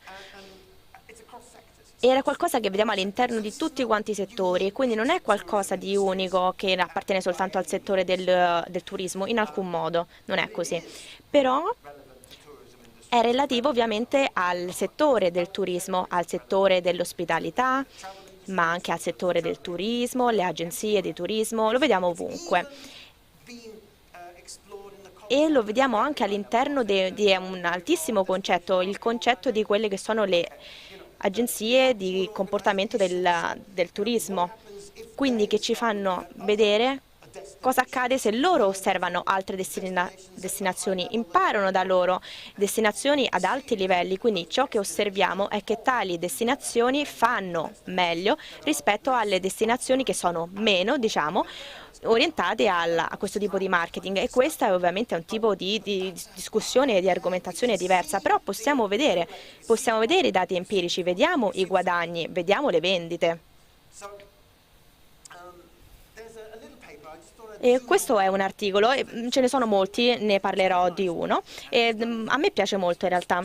E parla di quello che è il turismo rurale, come farlo ampliare, e vede questo tipo di organizzazioni. E questo articolo mi piace perché, come posso dire, sono uno a cui piacciono molto i dati, ci gioco parecchio, e quindi pensavo che fosse parecchio interessante. E questo andò a studiare più di 100 attività a livello rurale. Però un'altra cosa che hanno fatto è stato studiare i clienti delle loro imprese. Quindi vediamo quello che è un livello multimodale, che però in qualche modo in realtà non è così complesso, non così tanto complesso, modo quindi di analizzare i dati, e vediamo quelli che sono i guadagni, vedono il valore, parlano con il cliente, gli chiedono: beh, vi è piaciuto questo servizio? Che valore quindi andreste ad applicare a questa attività, a quello che facciamo? E quello che troviamo, cioè l'analisi risultante, sono questi dati. Questi tipi di attività che hanno una grande capability a livello di marketing intelligence avranno poi anche degli alti livelli di performance. Non parliamo soltanto parliamo quindi di guadagni ovviamente, e da tutto questo non è niente di nuovo. Però poi possiamo anche vedere quella che è la percezione della parte del turista del valore, e quindi se magari lei dirà: beh, ha un basso punteggio a livello di capacità di marketing intelligence, mentre lei avrà un punteggio alto, beh, allora anche i vostri clienti faranno sì che lei avrà un punteggio basso e lui un punteggio alto, o viceversa.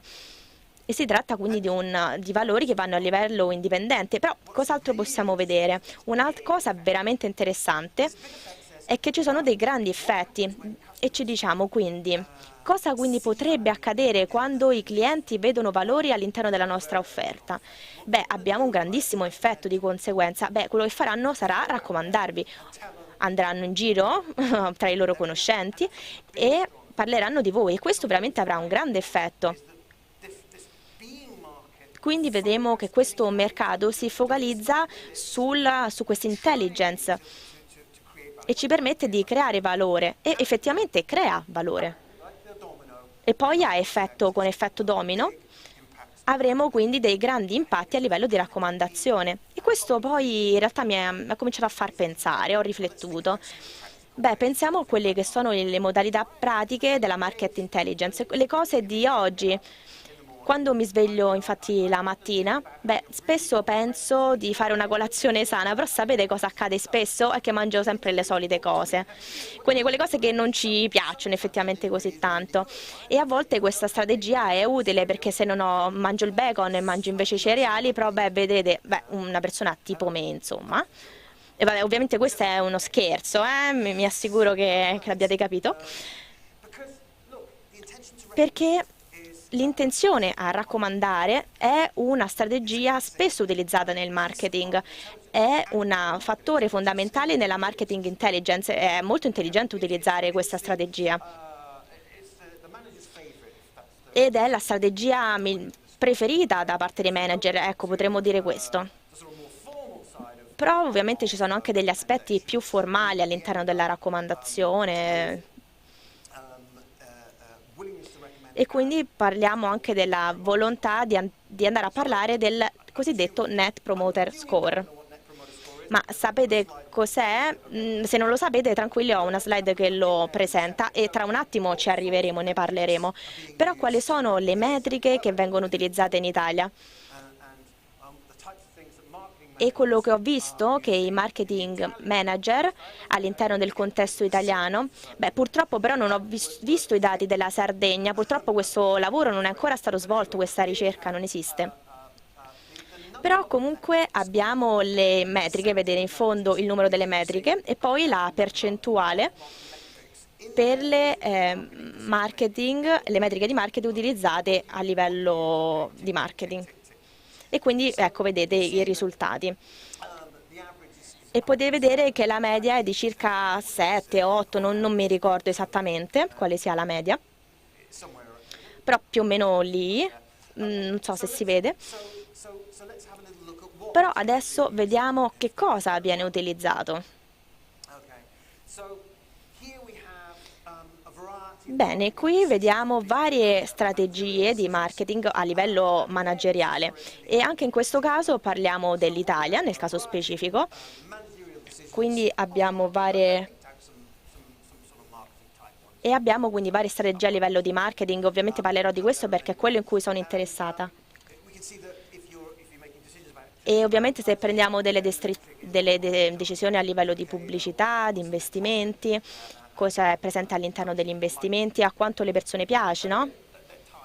Però ovviamente vediamo che da una parte abbiamo un valore più grande se abbiamo della soddisfazione, le vendite, poi ovviamente dobbiamo considerare gli investimenti e la volontà di andare a consigliare l'effetto. Ovviamente questo è un altro parametro che ci permetterà di considerare il nostro valore. Però poi a livello globale... Quindi a un livello globale abbiamo un effetto su tutti i manager del turismo, perché non c'è una risposta unica, molto semplice a questo quesito. Quindi in caso non abbiate confidenza con questo argomento, ci sono un certo numero di faccine sorridenti. Potremmo fare questo esperimento direttamente qua, in questa stanza, quindi quanto vi è piaciuto oggi, quanto vi è piaciuto l'evento di oggi, quanto lo consigliereste ad altre persone? E allora le persone vi darebbero risposte come ok, su una scala da 0 a 10 per esempio, e quello che succede è che si calcola la percentuale di persone che hanno dato un voto di 9 o 10. E tutto questo è già stato presentato appunto nell'articolo del 2003 in cui abbiamo parlato, che non so pronunciare proprio bene. Però lì si parlava appunto di una unità di misura per questo indice. E tutti si posizionavano su un livello di 6 o anche meno. Quindi facendo la differenza fra queste due percentuali si ottiene il punteggio netto.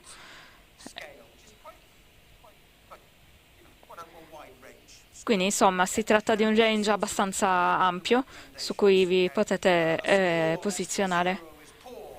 Quindi un punteggio inferiore a 0 è pessimo, uno inferiore a 50 è accettabile, e uno superiore a 50 è più che accettabile e così via. Quindi insomma, se pensiamo a qualcuno con un generatore a caso di parole, ecco, ognuno vi può dare la sua opinione su di questo. Per questo ci sono molte critiche rispetto a questo metodo, perché le persone cercano di trovarvi troppi collegamenti con altri argomenti. Però per quanto riguarda il turismo, ci sono dei lavori abbastanza recenti che cercano proprio la correlazione fra questo punteggio netto per i promoter e altre metriche per altre unità di misura nel settore turistico. E quello che troviamo è che il punteggio netto dei promoter si collega ad altri ambiti ma non a tutti. Quindi per esempio abbiamo il fattore della soddisfazione. Quindi sì, c'è una correlazione, però diciamo che non è ottima per il settore alberghiero oppure per le compagnie aeree. Quindi si tratta di correlazione e causalità. Quindi questa è giusta una parte delle informazioni.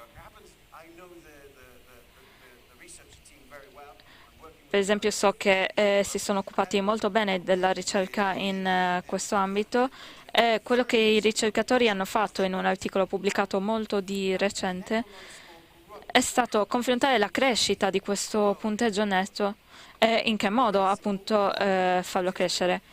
In maniera molto semplice, utilizzando una statistica. Vediamo cosa succede di quadrimestre in quadrimestre con la sua crescita. Quindi quello che ci interessa è la parte di sinistra, in cui parliamo in particolare della salute del brand.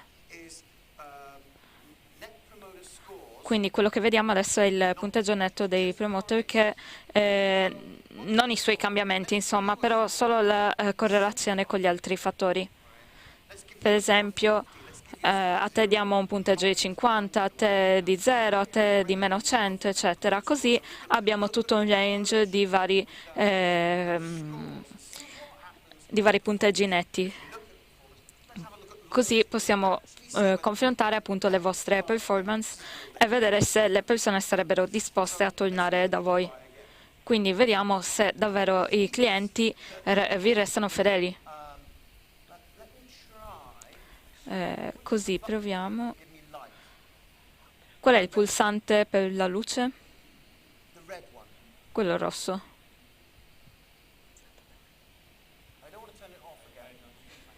Non voglio spegnerlo ancora, insomma.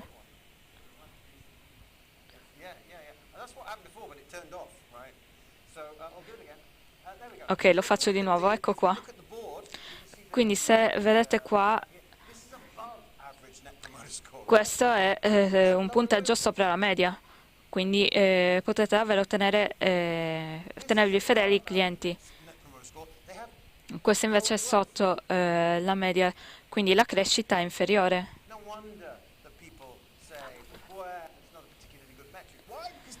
Allora le persone potrebbero dire che non è un indice molto affidabile, no? Ma che cosa succede se facciamo crescere il nostro punteggio netto di promoter? Lo potete vedere chiaramente qua. Se lo fate aumentare, vedete la fedeltà dei clienti aumentare di molto. Ed effettivamente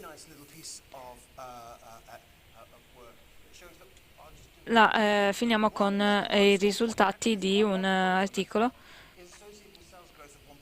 come vediamo in questa slide.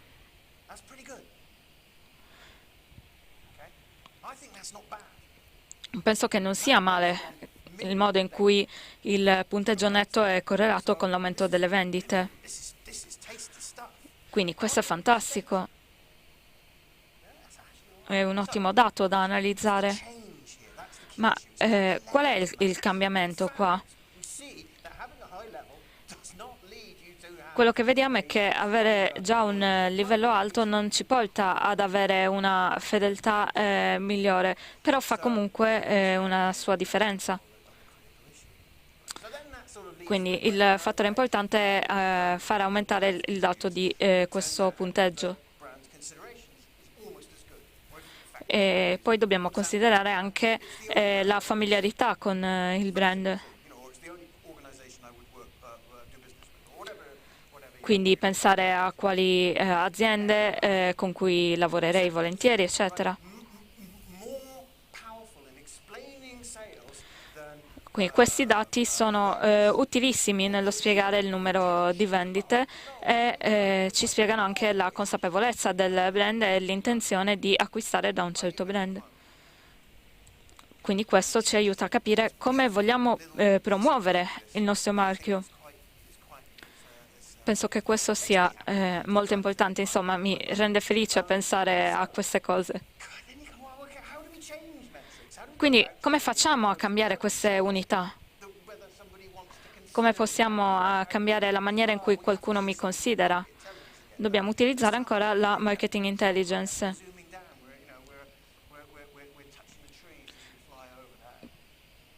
Quindi di nuovo stiamo affrontando l'argomento in maniera molto generica. Ed è così che dobbiamo scoprire veramente i gusti delle persone, perché non si tratta solo dei clienti, ma veramente di qualsiasi persona.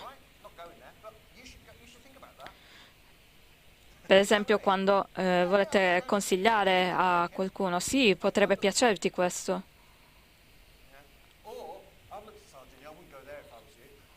Oppure, per esempio, pensa alla Sardegna, non ci andrei se fossi in te. Capito? Queste situazioni così.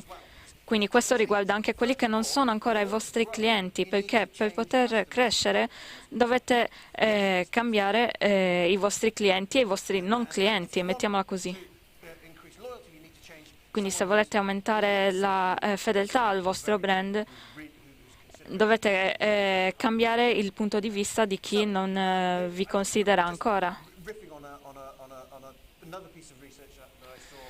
Poi qua possiamo parlare anche di un'altra ricerca di cui mi sono occupato in Spagna, che guardavano alle caratteristiche degli alberghi. E penso si parlasse di hotel in realtà.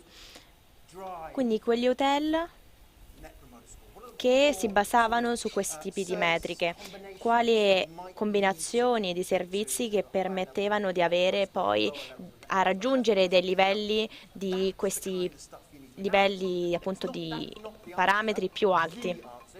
E non esiste una domanda, abbiamo una possibile risposta, è una modalità di pensare, quindi dobbiamo pensare in generale, beh, se questa è la mia metrica,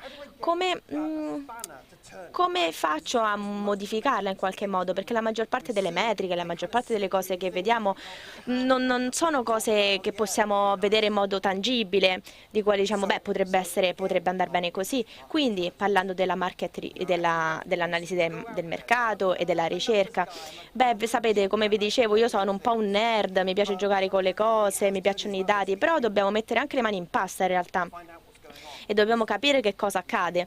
Ed è questo quello che è stato fatto quindi da questi ricercatori con centinaia di dati e hanno creato dei modelli e hanno fatto queste analisi qualitative di comparazione.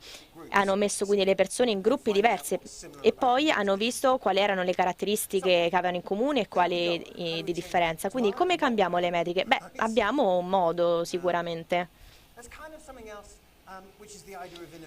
E questa è un po' l'idea dell'innovazione. E non so ancora in realtà quanto tempo mi manca, vabbè, però non importa, continuo, vado avanti, abbiate pietà di me. E se vogliamo quindi raggiungere magari quelli che sono i bisogni, dobbiamo innovare e se vogliamo raggiungere questi obiettivi dobbiamo migliorare e ovviamente dobbiamo cercare di trovare le migliori soluzioni. Abbiamo bisogno di una nuova generazione, quella dopo ancora e quella oltre. E quindi se andiamo nuovamente a guardare i dati, quanto tempo mi rimane? 10 secondi, circa 10 secondi. Beh, allora, in tal caso, In tal caso cerco di essere breve, se va bene. Però ecco quello che dicevamo, i dati empirici ci dicono che se innoverete poi avrete dei risultati migliori e sarete quindi poi in grado di raggiungere questi bisogni che sono anche nascosti. Possiamo inventare dei bisogni, potremmo dire anche così. Se volete appunto dire così va bene, io non ne parlo in questo termine. E poi andare a creare innovazione. Però poi ho pensato anche ad altro. Beh, però ho scritto questo articolo, quindi voglio parlarvene. E quindi eccoci qua. E quindi questo è parte del lavoro. Alcune signore e signori hanno fatto delle ricerche e hanno trovato delle modalità di ricerca a livello della Spagna, della Croazia, all'interno quindi degli hotel di tali paesi, e hanno osservato le innovazioni che sono state attuate all'interno di questi luoghi e hanno trovato 4 parametri, e si tratta di un'analisi fatta a livello nazionale di questi paesi che ci permette poi di vedere che si tratta di progetti di innovazione a livello dei prodotti, dei processi, di organizzazione.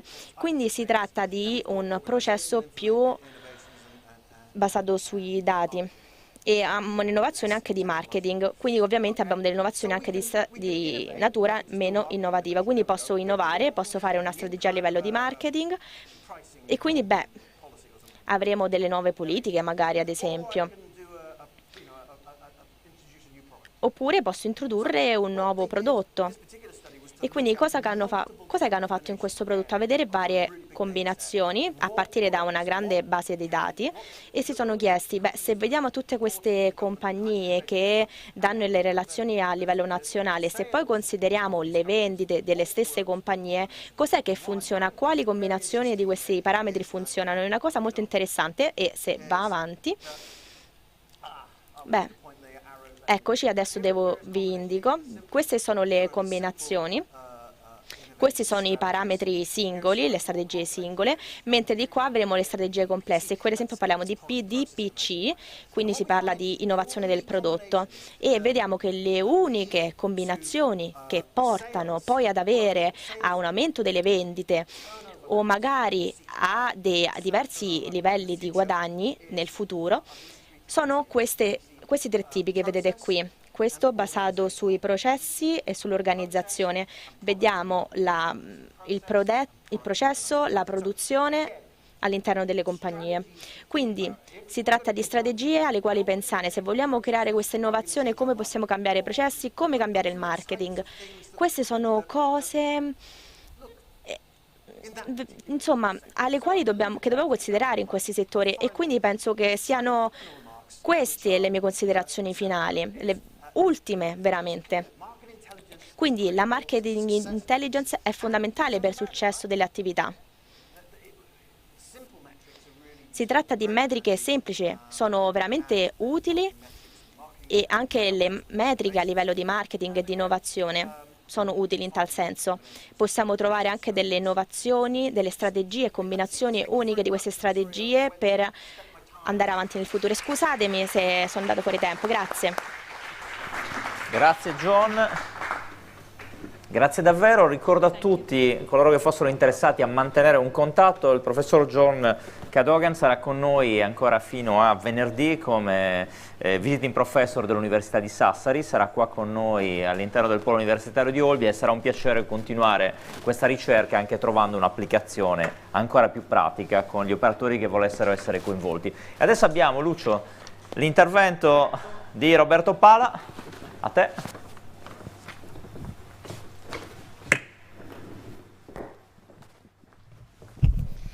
Roberto Pala, Querio, grande azienda che parte da Quartu Sant'Elena, va in giro per il mondo, poi torna a Quartu Sant'Elena, pur restando in giro per il mondo. Ho incontrato Roberto Pala al Meet Forum qualche mese fa, ho visto che ha fatto delle cose super interessanti, che gli operatori erano super interessati.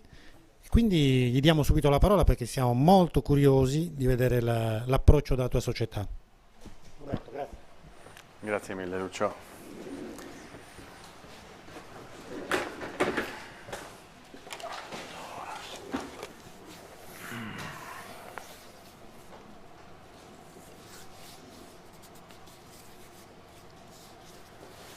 Stiamo aspettando che parta.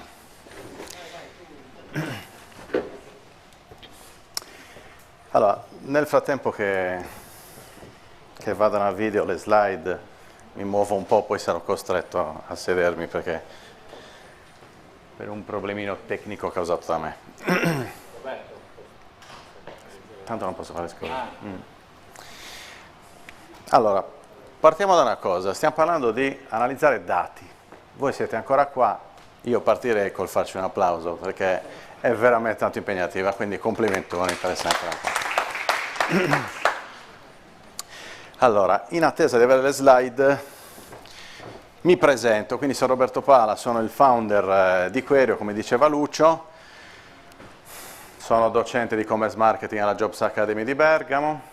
Cosa facciamo? Facciamo digital marketing data driven, si dice, ovvero fortemente basato sul dato.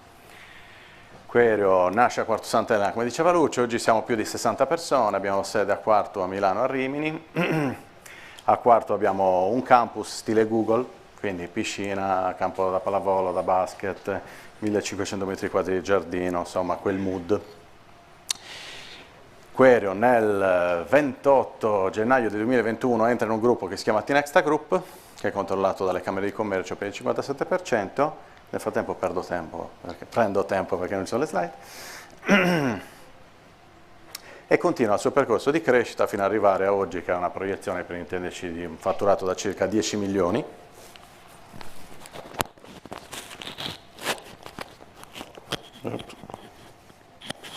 Meglio? E segue clienti che vanno da 0 milioni di fatturato, o 0 euro anzi, a 78 miliardi, il più grosso, che è Whirlpool e Meo. Di cosa parliamo oggi? Quindi magari mi fate un cenno in fondo quando ci siamo con le slide, così mi sgancio. Nel 2020, come sapete, c'è stata quella che io chiamo rivoluzione digitale, no?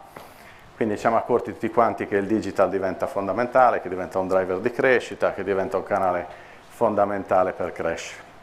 Nel 2020 che cosa è successo? Tra le varie cose c'è stata ad esempio l'esplosione del mondo e-commerce, l'abbiamo vissuta tutti quanti, andavamo online per esigenza primaria, no? E quindi tutte le strutture e-commerce hanno avuto una crescita non lineare. Stessa dinamica è successa nel mondo B2B. Tutti sono convinti che il mercato, che internet, quindi la rete internet, sia un canale prevalentemente B2C, quindi e-commerce, vacanze per privati, eccetera, eccetera. La realtà dei fatti è che l'e-commerce B2B pesa n volte quello B2C. Quindi le aziende lato B2B che l'hanno capito, di fatto ormai hanno già una marcia in più. Noi ad esempio nella nostra storia abbiamo incrociato un e-commerce B2B americano che fatturava oltre il miliardo. Quindi cifre che non hanno un senso contro l'e-commerce B2C classico a cui siamo abituati. Solo che tutte queste dinamiche che cosa portano? Portano un cambiamento radicale sui canali di advertising normali, ovvero Italia, roccaforte della televisione, quindi siamo abituati a vedere i brand costruiti sulla TV, ok, c'è nelle slide, grande. Mi risposto dietro.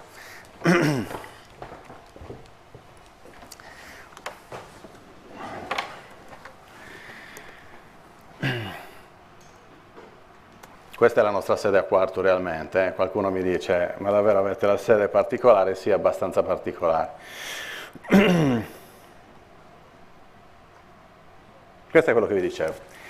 Quindi il canale ADV diventa il primo canale di advertising in Italia.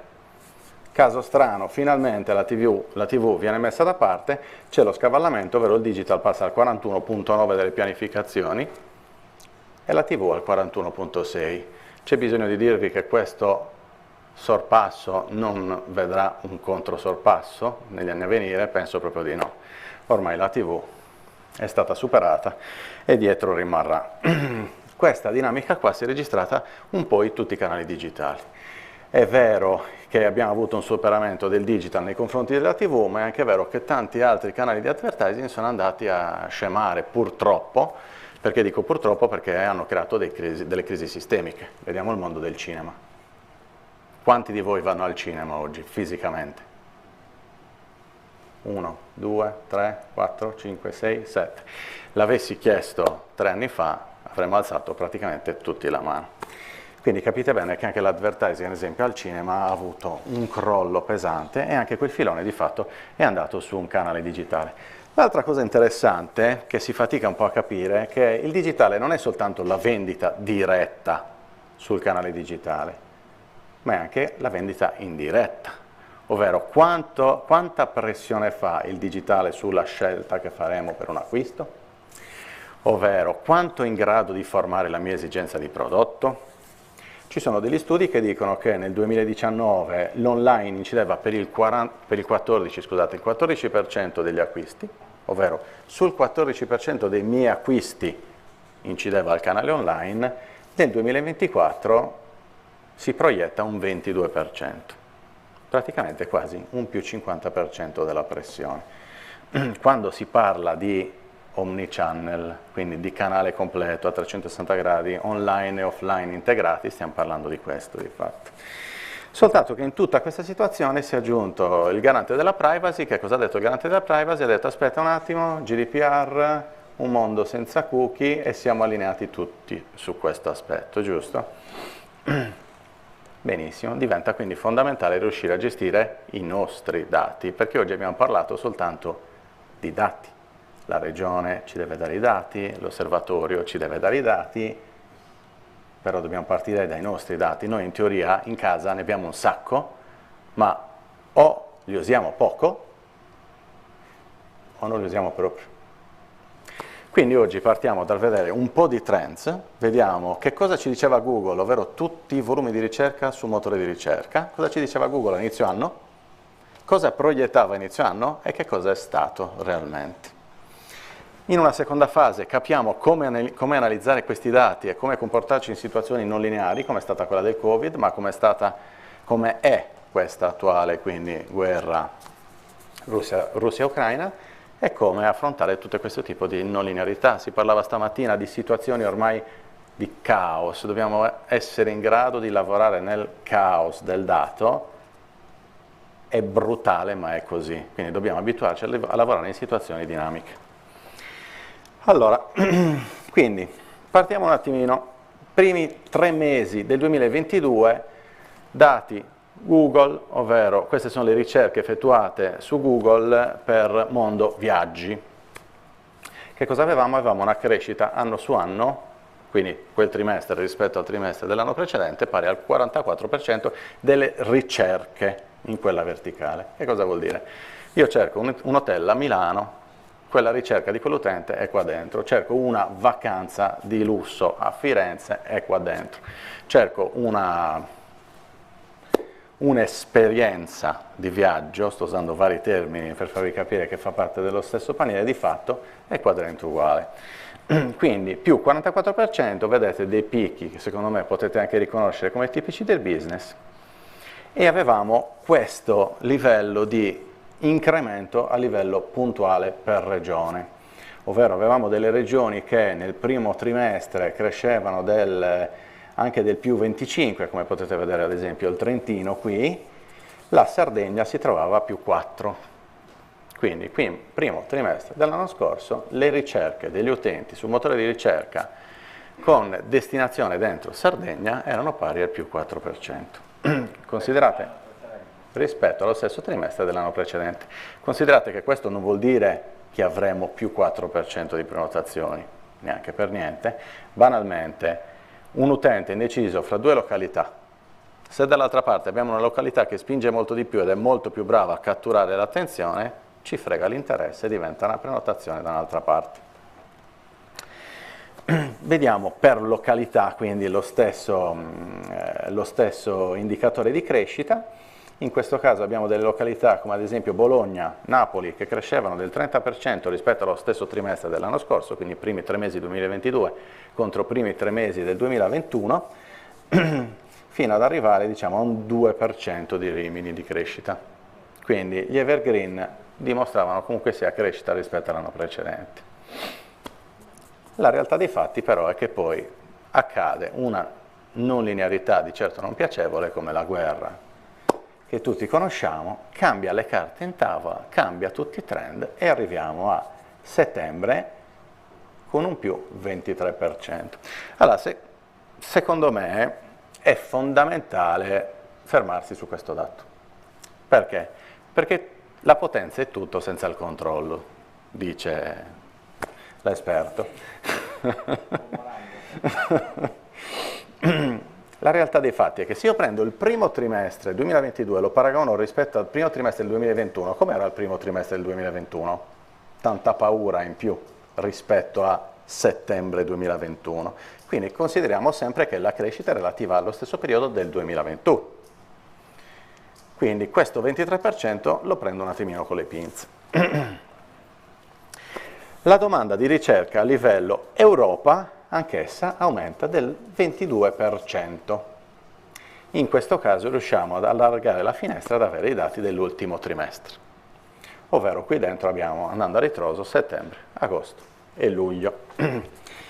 Cose da notare ce ne sono parecchie, come ad esempio l'Europa non è assolutamente il continente più in crescita. Abbiamo ad esempio tutta la regione APAC, che cresce significativamente di più. In Europa però notiamo una cosa, a mio avviso, molto interessante. Stagnamento, ovvero questa crescita è sempre quasi abbastanza costante. Considerate che qui in mezzo c'è stata la guerra, l'avvio della guerra e tutte queste dinamiche qua. Poi lo vedremo nel dettaglio questo dato. Le verticali con maggior crescita nel periodo sono crociere più 41%, sono hotels più 25%, sono voli più 34%, vacanze più 25%. Benissimo. La realtà dei fatti è che queste però, come vi dicevo, sono soltanto intenti di ricerca, cioè sono interessi che l'utente sta mettendo all'interno del motore di ricerca per andare a valutare una possibile vacanza, per andare a valutare una possibile prenotazione, ma dovesse arrivare una location più sgamata di noi, prende, ci frega quello che sarebbe un potenziale cliente e lo porta da un'altra parte, abbiamo detto. Ecco. Studi, sempre portati avanti da Google, ci dicono che l'87% dei viaggiatori, quando iniziano la ricerca su Google, non ha assolutamente scelto dove andare. Vuol dire che inizia la fase ispettiva sul motore di ricerca cercando informazioni, però queste informazioni spesso non sono neanche legate alla città. Cioè vuol dire, io quest'anno voglio partire, c'è l'utente che mi cercherà i voli per vedere qual è il driver, quindi un driver di costo, dove mi conviene andare spendendo meno, ci sarà quello che invece usa un driver di costo più a effetto wow, quindi la vacanza da sogno, eccetera, eccetera, ma l'87% entra sul motore di ricerca non avendo deciso nulla. Capite bene che prima qualcuno prima di me diceva la glassa, no? Ha proprio usato il termine glassa. In realtà la glassa fa parte del pasticcino ed è un aspetto fondamentale. Senza la glassa potremmo essere troppo brutti e quindi potremmo non attirare l'attenzione del potenziale cliente. La realtà dei fatti è che quindi bisogna essere presenti nel momento in cui l'utente inizia quel percorso. Quindi cosa doveva essere? Primo trimestre del 2022 Google ci dava questo trend, vedete la linea più alta tratteggiata è quello che sarebbe dovuto essere il trend di ricerca sul motore di ricerca. Normalmente i trend sono molto precisi, che cosa può succedere? Una non linearità, esempio, la guerra. Scoppia la guerra, caro bollette, tutte le dinamiche correlate, mi innescano delle dinamiche diverse dal passato? Assolutamente sì. L'abbiamo già vissuta, l'abbiamo vissuto col Covid in maniera completamente diversa, però anche quella era una non linearità. Che cosa è stato? E invece è questo. Queste sono le volumetrie per le principali regioni europee registrate a livello di motore di ricerca, ovvero ci dà l'indicatore di crescita rispetto allo 0 che è il valore medio dell'anno precedente, dei volumi di ricerca relativi al mondo che ci interessa, ovvero vacanze, in questo caso. Allora, secondo me si nota, si vede il puntatore, se faccio così, lo vedete? Il mouse, ok. Vedete questo gradino? Che cos'è questo gradino secondo voi? Quindi in realtà stava iniziando la crescita del traffico con un determinato trend, avremmo avuto un anno che iniziava col più 44 che dicevamo prima, quindi molto interessante, è crollato fino ad arrivare allo stesso valore dell'anno precedente. Questa dinamica qua, anche questa, occhio a come la leggiamo, perché se pensiamo che è scoppiata una guerra a fianco a casa nostra, che ha intaccato gli interessi di tantissimi stati, tutte le dinamiche che sono uscite fuori da questo contesto, in realtà questo gradino che stiamo vedendo è niente, cioè è niente. Ma la cosa spaventosa, ne parlavo stamattina in macchina con una persona che è tra di voi, è il tempo il tempo che ci ha messo a ricrescere questo trend di ricerca. Cioè le persone dopo 2 anni di Covid non ne vogliono più sentir parlare di starsene a casa, non rompetegli le scatole, vogliono andare in giro a vedere, vogliono pensare ad altro, vogliono finalmente tornare a vivere. Nelle slide successive vedremo altri trend simili, storici però, e vedrete che la tempistica di rilancio non è stata assolutamente questa. In questo caso in realtà passate alcune settimane, ritorna a crescere significativamente. Questo qui è il picco che poi ci ritroviamo in prenotazione ad agosto, no? Considerate che l'utente cerca prima e poi a un certo punto prenoterà quando ha deciso, e inizia a scendere. A pranzo dicevo, potevamo aspettarci un ottobre così interessante, perché se vedete qua, qui scende e a settembre inizia a salire. 2 fattori. 1, sicuramente il meteo, l'abbiamo detto. 2, questo lo vediamo anche dal mondo e-commerce, le persone si sono spaventate tantissimo per i rincari agosto e settembre, ad ottobre hanno iniziato a capire che i rincari non stanno ancora arrivando e hanno tornato a spendere, cioè hanno tornato, è bruttissimo, scusate, e sono tornati a spendere, sono ritornati a spendere. La stessa cosa per le vacanze. Passata quella paura, riniziano a cercare informazioni, si stanno ripreparando a partire, realisticamente per periodi più ristretti, ma con una frequenza più alta. Questa curva è molto interessante perché è un trend completamente diverso da quelli che vivevamo prima. Se vi ricordate, parlavamo di questo a inizio anno. E qua noi abbiamo le curve del 2019, 2020, 2021 e la proiezione del 2022. Guardate settembre, discesa, punto.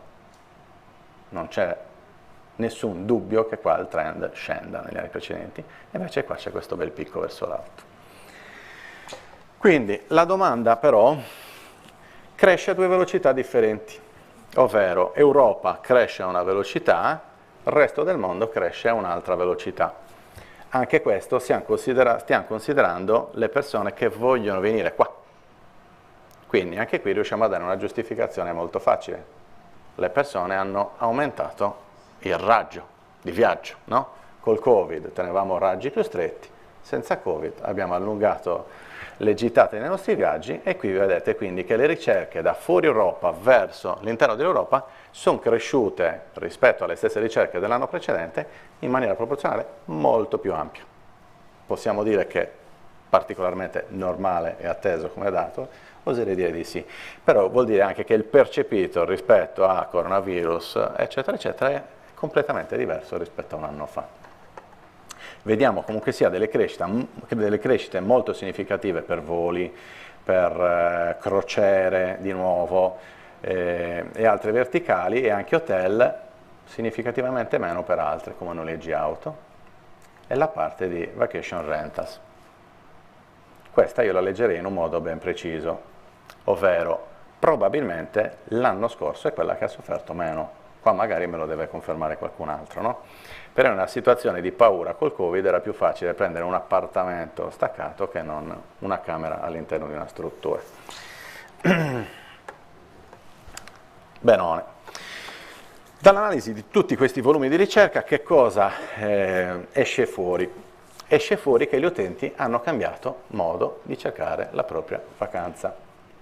Dopo 2 anni di costrizioni, parzialmente anche in casa, belli chiusi, sono schizzate verso l'alto, oltre delle keywords banali e brutte da ricordare come i bonus vacanza, che sono cresciuti del 5.000% evidentemente, altre che portano però a vacanze da sogno, cioè concetti proprio posti belli da visitare, un viaggio indimenticabile, cioè le persone entrano sul motore di ricerca cercando un'esperienza che valga la pena vivere. Se voi ci pensate in prima persona, probabilmente avrete detto, dopo 2 anni di fermo biologico, voglio fare qualcosa di veramente wow.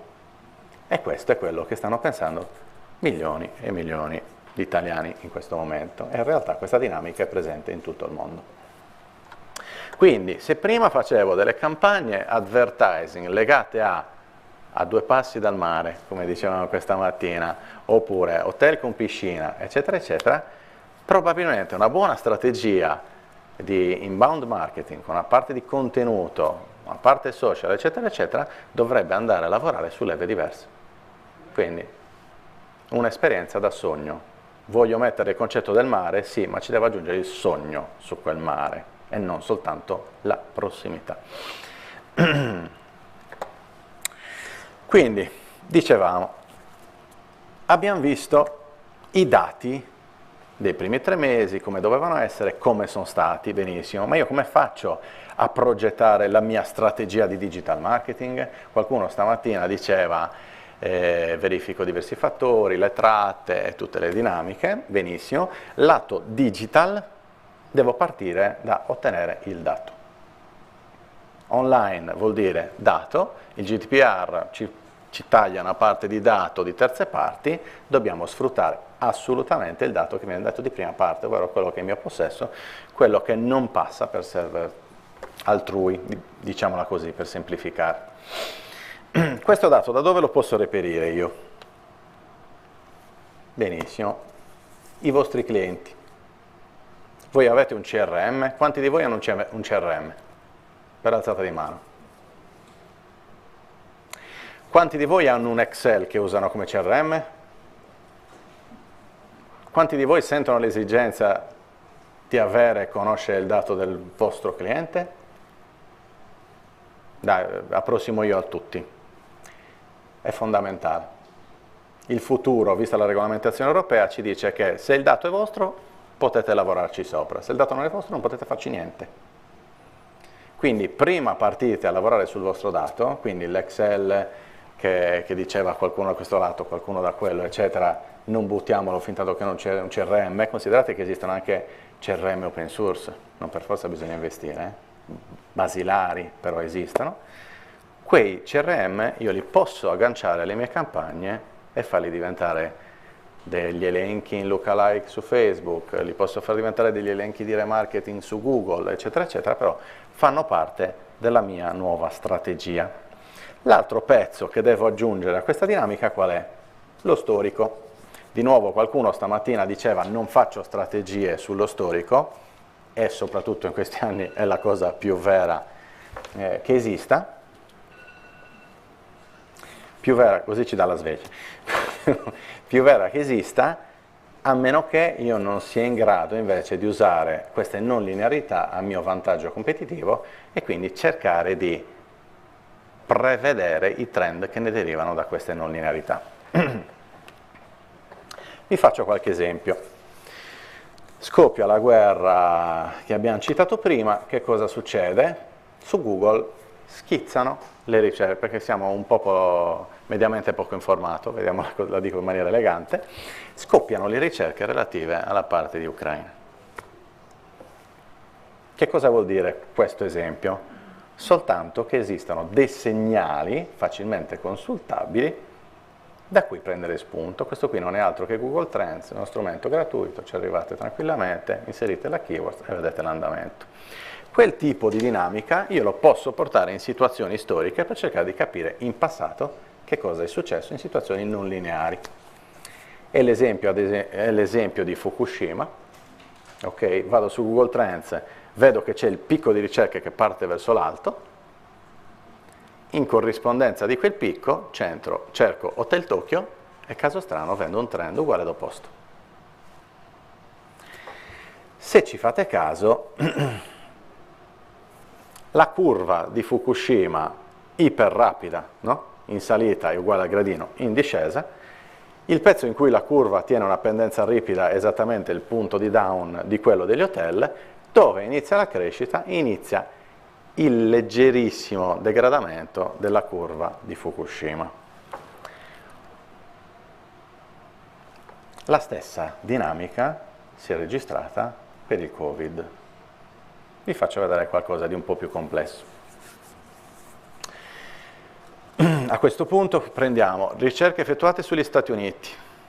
Cerco termine SARS. Vedete il picco tutto a sinistra con l'epidemia di SARS. Vedete il crollo di Hotel Beijing giù in basso. Possiamo facilmente individuare un down delle ricerche sull'influenza suina. Possiamo facilmente individuare un secondo down derivante dall'influenza suina. Possiamo facilmente individuare delle fluttuazioni abbastanza significative intorno alle prime notizie di coronavirus del primissimo, quello del 2013. Quindi noi che cosa abbiamo fatto con i nostri clienti? Siamo andati a prendere tutte queste metriche qua del passato, siamo andati a prendere i dati della Cina con 2 mesi di anticipo e abbiamo cercato di costruire delle dinamiche di ingaggio per il digitale sull'Italia. Quindi il cliente che vendeva le impastatrici aveva fatto magazzino nel frattempo, il cliente che vendeva vino aveva fatto stock di bottiglie significativo, eccetera, eccetera. Questo tipo di clienti ha venduto al mondo in quei mesi. È brutto da dire perché c'era una situazione decisamente non buona, però c'è anche da dire che le persone se lo cercavano un motivo c'era stato, no? Quindi hanno trovato giovamento del fatto di trovare prodotto, cosa che magari nei negozi a fianco a casa era un po' più complesso in quel periodo. Quindi come posso sfruttare tutte queste leve che abbiamo visto? Vi dicevo prima, con un progetto, con un inbound strategy, contenuto. Il motore di ricerca ama il contenuto, i social amano il contenuto. Tutti i canali digitali che frequentiamo noi sono pieni, ricchi di contenuto. Poi buono, non buono, bello, non bello è un altro discorso. È ovvio che il nostro interesse è andare su un buon contenuto, su un bel contenuto, su un contenuto che funzioni. Da dove devo partire però? Devo cercare di individuare quelli che sono gli interessi dei miei utenti. Questo dovremmo averlo fatto ormai dall'epoca paleozoica, continuiamo a farlo sempre, da oggi ha un ulteriore scopo, ovvero fare analisi preliminare di che cosa i miei utenti cercano e di come mi cercano, mi serve a capire di quali argomenti io devo trattare. Di nuovo, in soccorso però, in questo caso c'è il motore di ricerca. Esistono degli strumenti gratuiti, come ad esempio il tool di Google Ads. Se voi avete una campagnetta da €1 al mese su Google Ads, potete usufruire gratuitamente di questi tools e quindi andare a vedere, interrogando proprio il motore di ricerca interno a quel tools, le chiavi che l'utente attiva quando mi cerca. Solo che un contenuto spot non ha nessun senso. Una strategia di content regolare, con cadenza periodica, con una periodicità bella chiara, da condividere sui social, da mettere sul mio sito, eccetera, eccetera, mi portano vantaggio, non soltanto in termini di visualizzazione e visibilità social e sito internet, ma anche da un'altra parte. Mi permettono di attirare utenti che io faccio diventare di nuovo dati di prima parte. Ovvero, vi dicevo prima, il GDPR taglia tutta una parte di tracking, di tracciamenti, non funzionerà più, eccetera, eccetera. È fondamentale avere dati di prima parte, ovvero dati di proprietà dell'azienda. Gli utenti che arrivano sul mio magazine, gli utenti che arrivano sui miei social, io li faccio rimbalzare sulla piattaforma, gli utenti che io riesco a intercettare, posso clusterizzarli, a quel punto li posso far diventare degli elenchi di utenti interessati alla mia spa, interessati al fatto che sono a 2 passi dal mare, interessati al fatto che di fronte al mio hotel c'è una foresta pluviale, eccetera, eccetera. A questo punto questi elenchi di remarketing, questi elenchi di utenti, io posso portarli sulle mie campagne e nessuno mi potrà mai dire niente, nessuno potrà mai dirmi che non è legale la cosa, nessuno potrà dirmi che viola la privacy degli utenti perché è completamente compliant la cosa. Oggi questi argomenti sembrano degli argomenti aleatori, domani saremo costretti ad avere il dato di prima parte. Vi faccio capire fino a dove può arrivare questo livello di complessità e poi chiudiamo velocemente adesso. Esistono dei sistemi legati alle piattaforme di advertising che mi permettono non solo di portare i miei dati, ma anche di portare dati non collegati a persone e quindi che non violano il GDPR, legati a meteo o a database comunque sia esterni.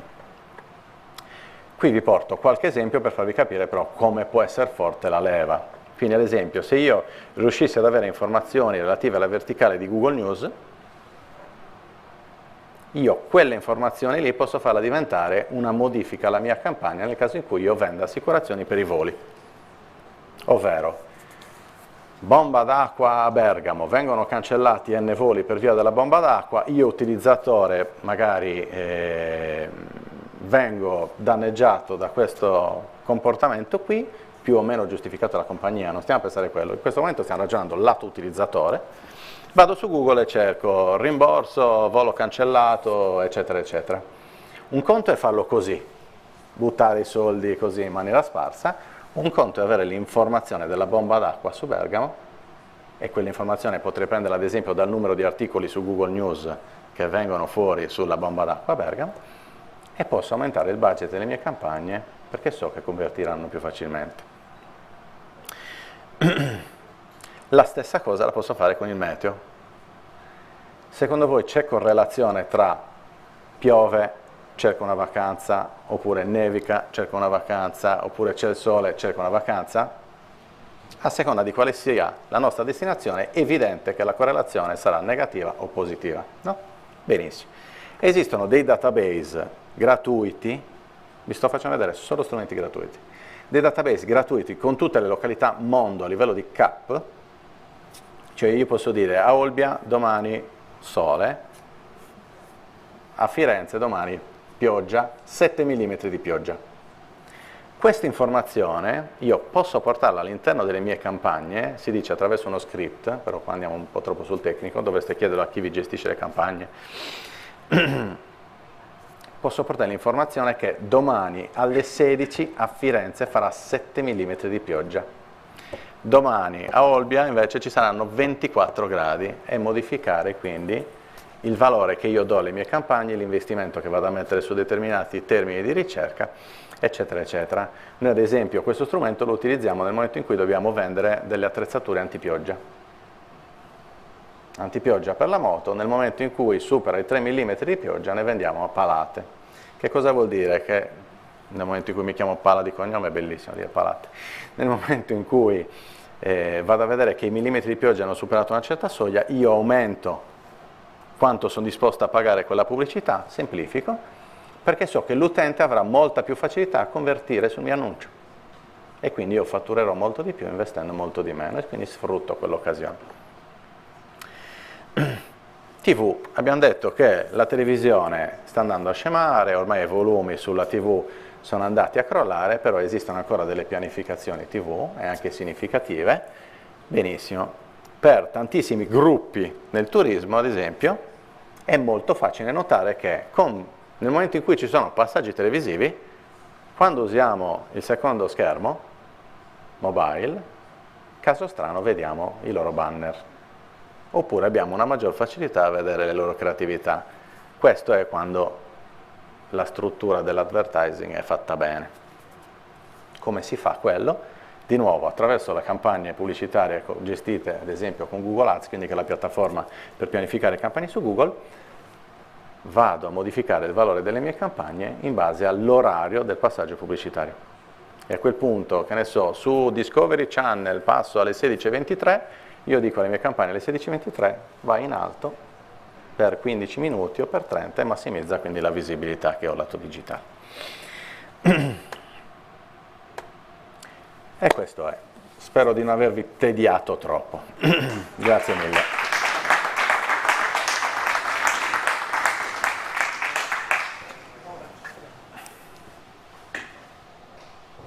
Grazie Roberto, sei sempre illuminante. Se avete qualche domanda per Roberto, naturalmente approfittatene subito. Altrimenti passiamo a Robert, che è in collegamento con Elena Di Racco dell'Enit. Non lo vedo sul monitor, ma c'è? Sta arrivando? C'è. C'è. No, Ecco. no, ci sono. Ciao Robert, come sta la gazzaladra? È andata via e ha fatto una affacciata soltanto per salutarvi. Ha fatto lo show e è andata via. A te la parola. Allora, sì, molto velocemente ho il privilegio di presentare non solo una professionista, ma anche una cara amica, insomma, ci conosciamo ormai, Elena sta facendo un riferimento, mi sembra 12 anni, te eri appena uscita dal liceo, te lo ricordi? Era appena diplomata e ora Elena si occupa. E così era, ti ricordi? E sì, ora me si lo ricordo occupa. perché sono passati tanti anni purtroppo. Veniva a prendere al liceo, mi ricordo bene io. Sì, diciamo. Ora si occupa alla responsabilità dei dati della business intelligence in Enit, Agenzia Nazionale del Turismo. Viene da un'esperienza in ISNET, che è la società in house del sistema camerale che si occupa di ricerche turistiche, e quindi ha un background molto solido su questo argomento. Io lo dico solo una cosa. Maria Elena Rossi è venuta da noi Elena a settembre, ci ha parlato sempre dell'ecosistema di Enit, che è l'Agenzia Nazionale del Turismo, con un riferimento particolare al TDH 022, cioè quindi l'opportunità dell'interoperabilità, delle accordi di co-marketing. Ora entriamo invece nel lab digitale, che parte del lab digitale con tutto quello che ci presenti, ovvero questo vostro impegno, capacità di poter produrre di tutto quello che abbiamo parlato in tutta la giornata. Vi lascio subito ricordando che Enit è un'agenzia che ha due fondamentalmente shareholder. Uno è il soggetto che la vigila, che è il nuovo, direi, il Ministero del Turismo, e l'altro soggetto a cui fa riferimento sono le governance delle destinazioni regionali. Molto dell'impegno è su questi due soggetti: rispondere alle politiche strategiche del Ministero, dare supporto alle destinazioni in 1000 attività che voi fate. E quindi io ti lascio a te, cioè non è che ho da dire nient'altro, sperando che non arrivi fortunata. Va bene, grazie Robert della presentazione. Colgo l'opportunità nel frattempo di insomma, questi pochi secondi per condividere anche insomma, una presentazione che ci aiuta un po' anche a seguire i ragionamenti che andiamo a fare. Si vede? Si vede Robert? Si vede forte e chiaro. Ok, perfetto. Faccio così un attimo un punto, proprio perché oggi insomma sono stati presentati tanti strumenti, no, che servono a capire una serie di informazioni che riguardano il mercato del turismo, che sappiamo appunto quanto sia complesso e vario, e come si è cambiato già di natura e continuamente, ma porta a seguito della pandemia e di tutte le altre crisi che stanno avvenendo quando si è associato appunto alle inondazioni. Però io volevo fare un ragionamento un po' più ampio, non portato neanche fondamentalmente dei risultati, anche perché mi mette a esposizione i risultati. Elena, scusa, perdonaci, non ti sentiamo. Non sentite? Puoi provare a sistemare il microfono? Sì, ci provo.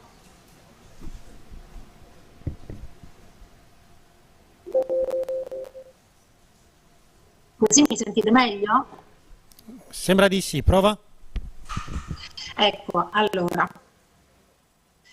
No, semplicemente volevo dire che noi utilizziamo appunto un sistema, un impianto di dati un po' complesso. Volevo parlare un po' perché come abbiamo realizzato questo impianto, ci serve appunto alla conoscenza dei mercati e quindi poi noi utilizziamo la market intelligence perché noi proprio su questa basiamo tutte le azioni di promozione, la pianificazione e sui diversi mercati, sui diversi territori.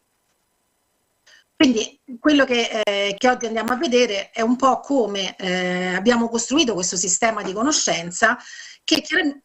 Pronto? Sì? Mi sentite? Robert? Io ti sento perfettamente. Ok, perfetto. Allora, dicevo appunto che per costruire un sistema di conoscenza dobbiamo assolutamente basarci su una serie di fattori che sono proprio alla base del nostro posizionamento competitivo.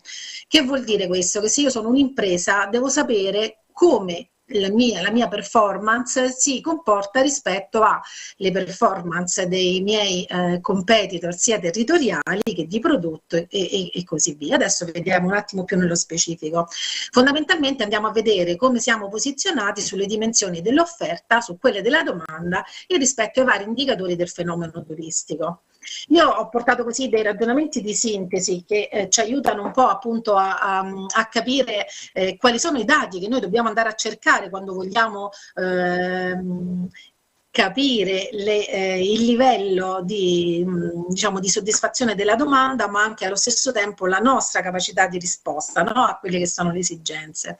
Allora, sicuramente per quanto riguarda l'offerta, noi dobbiamo essere in grado di posizionarci sia territorialmente, e quindi va bene rispetto al nostro territorio nazionale, dal nord al centro al sud, alle isole, ma anche e soprattutto in relazione alla tipologia di area prodotto, chiamiamola così, dove noi siamo posizionati, cioè se siamo in una località di tipo balneare, della montagna, in un ambito più culturale, in una città d'arte, che sono due cose diverse, no? Perché un conto è essere destinazione città d'arte e un conto è essere in un territorio permeato dal turismo culturale, turismo termale, la quale e le cosiddette altre località che in realtà poi spostano anche queste dei numeri perché riguardano tutto quello che è il turismo commerciale di alcuni territori che magari non avendo nella prossimità delle destinazioni di traino, però riescono a fare dei numeri, e questo insomma le nostre imprese ce lo possono sicuramente dire meglio di noi, dei numeri proprio con questo turismo di tipo business e commerciale, ma anche in relazione alle nostre performance e quindi in senso temporale rispetto agli andamenti passati, alla congiuntura e rispetto a quello che è il futuro. Ma ovviamente dobbiamo anche porci rispetto a quella che è la domanda in termini sia di domanda attuale che di domanda target, e questo lo possiamo fare anche questo in due direzioni: da una parte relativamente ai mercati di origine della nostra domanda, e quindi da una parte il domestico o i mercati di prossimità, quindi mercati stranieri ma vicini, i mercati long haul quando parliamo appunto degli altri continenti, gli Stati Uniti, la Cina, insomma questi mercati che per noi sono, noi Italia intendo, sono dei mercati interessanti, importanti, ma che hanno comportamenti molto molto diversi, ma nello stesso tempo anche ragionando in termini di mercati maturi che noi sappiamo conoscere e apprezzare il nostro paese, mercati in espansione, cioè che stanno approcciando le destinazioni europee da poco tempo, e mercati anche nuovi. Ma allo stesso tempo dobbiamo segmentare maggiormente la domanda in termini di, appunto, di segmenti e di segmenti target che possono andare dal segmento del lusso al multigenerational, quindi questi grandi gruppi, grandi, insomma, di 6-7 persone, 8 massimo, che viaggiano verso le nostre destinazioni italiane, ma che contengono esigenze diversissime dai bambini ai nonni, tanto per fare un ragionamento, ma anche in termini di esigenze legate ai target di età, quindi la generazione Z, i baby boomers o i senior, che insomma sappiamo avere poi un impatto sui nostri territori e sulle nostre imprese completamente diverso. Quindi andiamo a vedere qual è il nostro sistema di indicatori. Ecco, in questa logica gli indicatori che noi dobbiamo andare a considerare sono moltissimi. Noi cerchiamo come Agenzia Nazionale del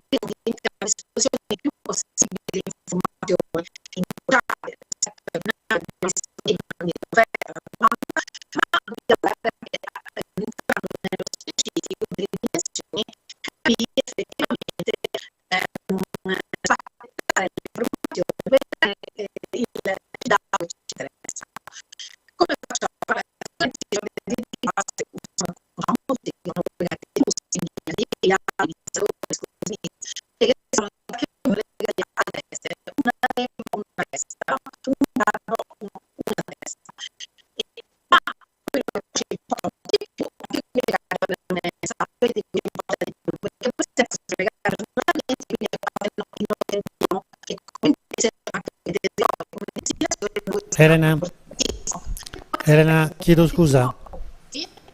C'è un problema di audio, non riusciamo a capire praticamente nulla. Abbiamo due alternative: o togliamo le slide, quindi alleggeriamo il flusso audio-video. Vuoi provare senza slide? Sì, non c'è problema. Non riusciamo a capire proprio le parole, non riusciamo a decifrarle.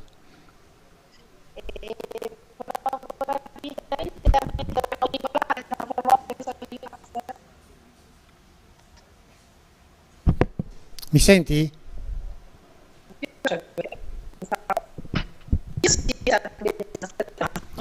Facciamo una cosa, mentre proviamo a rivedere un pochino l'audio, facciamo intanto passare il prossimo relatore, altrimenti siamo bloccati. D'accordo? Chiedo a Michela se si può avvicinare e andiamo avanti col suo intervento. Elena, ti richiamiamo appena finisce Michela.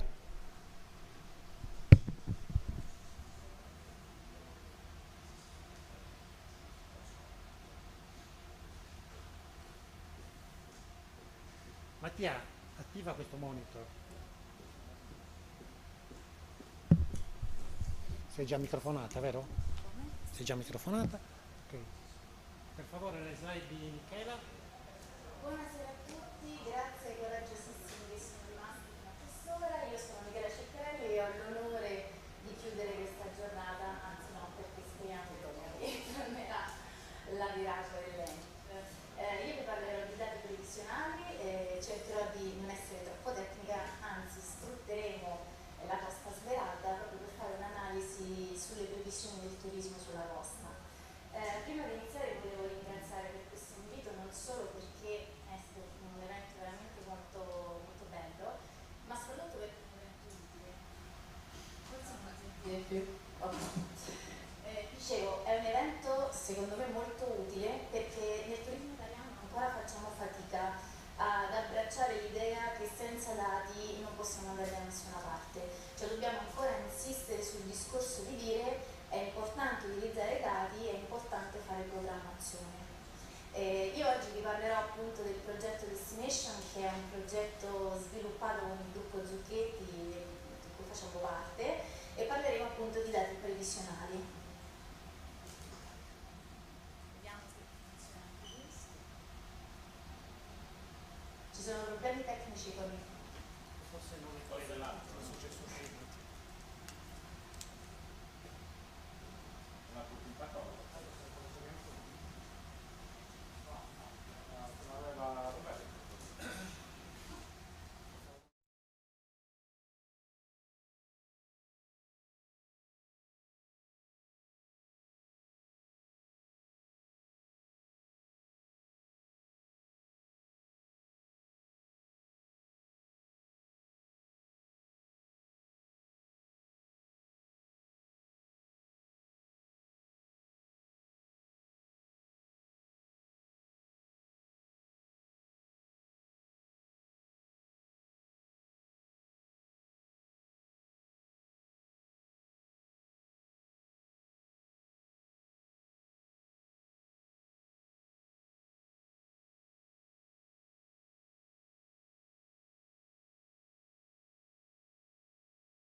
Ormai impensabile utilizzare i dati storici, perché una destinazione nel periodo peggiore della pandemia si trovava a dover aspettare ancora i dati Istat del 2019 e perché un albergatore non poteva più utilizzare i dati di prezzo e presenze del pre-pandemia.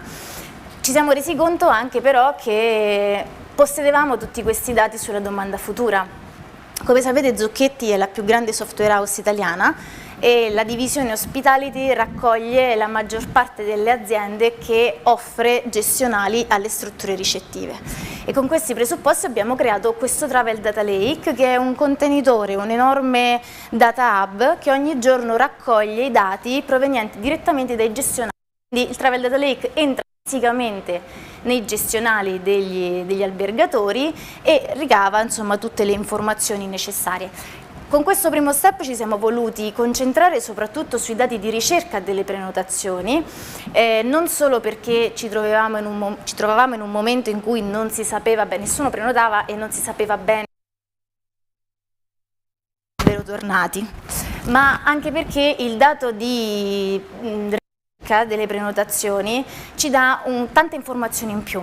A differenza della prenotazione che è vera e propria, che è un dato, se vogliamo, passivo, perché il turista ha già deciso dove prenotare, ha prenotato e ha già convinto di venire nella vostra destinazione, i dati di ricerca invece vi dicono tutta la domanda potenziale, cioè le persone che stanno cercando informazioni per venire sulla vostra destinazione, potenzialmente non ha ancora deciso, potenzialmente andrà in un'altra destinazione ancora, perché appunto è lì che cerca informazioni su prezzi, disponibilità e quant'altro.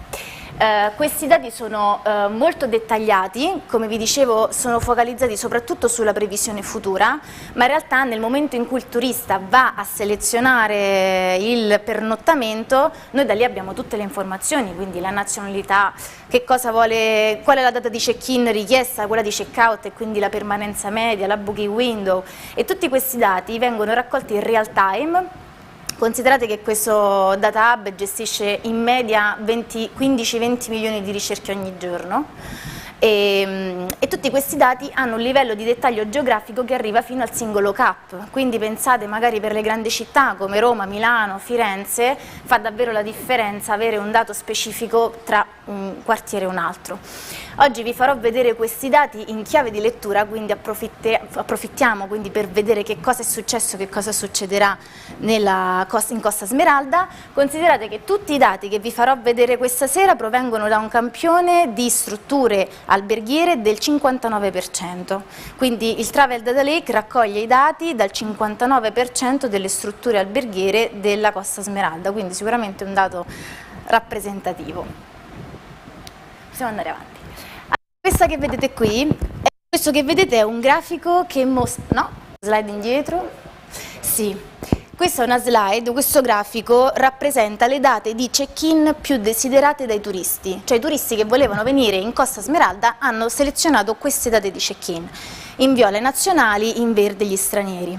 Che cosa si capisce subito, per il 2022 almeno? Che nessuno voleva o poteva selezionare dati di soggiorno fino a inizio aprile, quindi c'è stato un vuoto di domanda molto forte, domanda che poi si è ripresa e come vedete è stagionale, nel senso che ovviamente c'è il picco ad agosto, però non è stata così tanto, ci sono state altre destinazioni balneari italiane che hanno avuto un profilo stagionale un po' più acuto.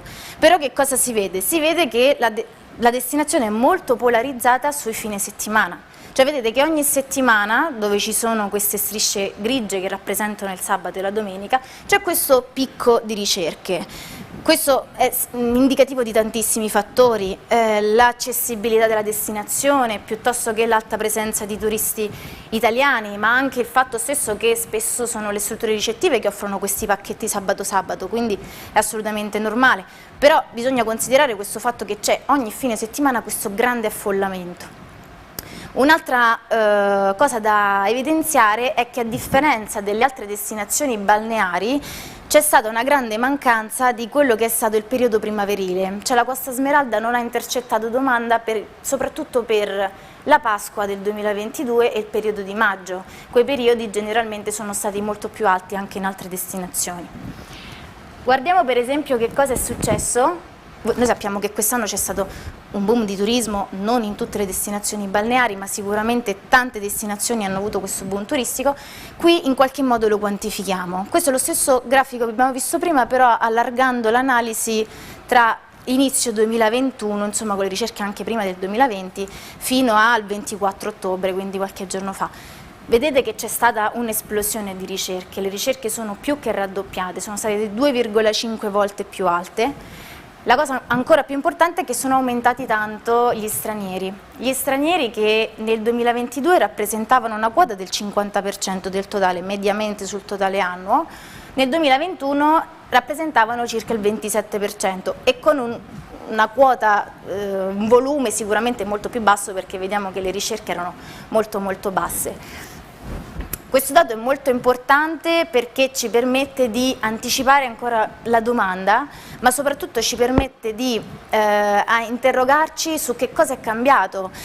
Questa che vi sto facendo vedere stasera è soltanto un'analisi, diciamo, generica, ma in realtà qui dovrebbero partire delle serie di analisi successive e quindi andare a vedere quali sono gli stranieri che quindi sono venuti quest'anno, ci sono mercati che si sono aperti, ci sono altri che abbiamo chiuso, in che modo è cambiato il modo di fare turismo, quindi è aumentata la permanenza media, è diminuita la booking window, che è un dato di fatto. E questi sono tutti dati che poi verrebbero approfonditi in sede di analisi. La questione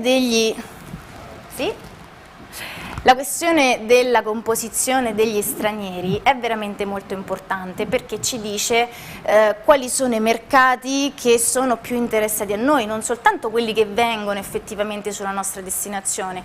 E con questa schermata, che ci permette di confrontare tra di loro destinazioni, diciamo, che sono limitrofe, magari non sono dirette competitor della Costa Smeralda, però sono sicuramente limitrofe, che cosa andiamo a vedere? Andiamo a vedere se è normale avere una quota di francesi in questo senso piuttosto che un altro. Vi faccio degli esempi pratici. Pochi giorni fa abbiamo fatto la stessa analisi per l'isola di Ischia e che cosa risultava? Risultava che tutte le destinazioni che erano vicine all'isola di Ischia, quindi la costiera amalfitana, la penisola sorrentina, Capri, avevano una fortissima presenza di turisti inglesi, ma turisti che non erano assolutamente presenti, erano molto molto bassi per l'isola di Ischia. Quindi l'isola di Ischia si è trovata ad essere letteralmente circondata da inglesi, ma non li riesce ad intercettare.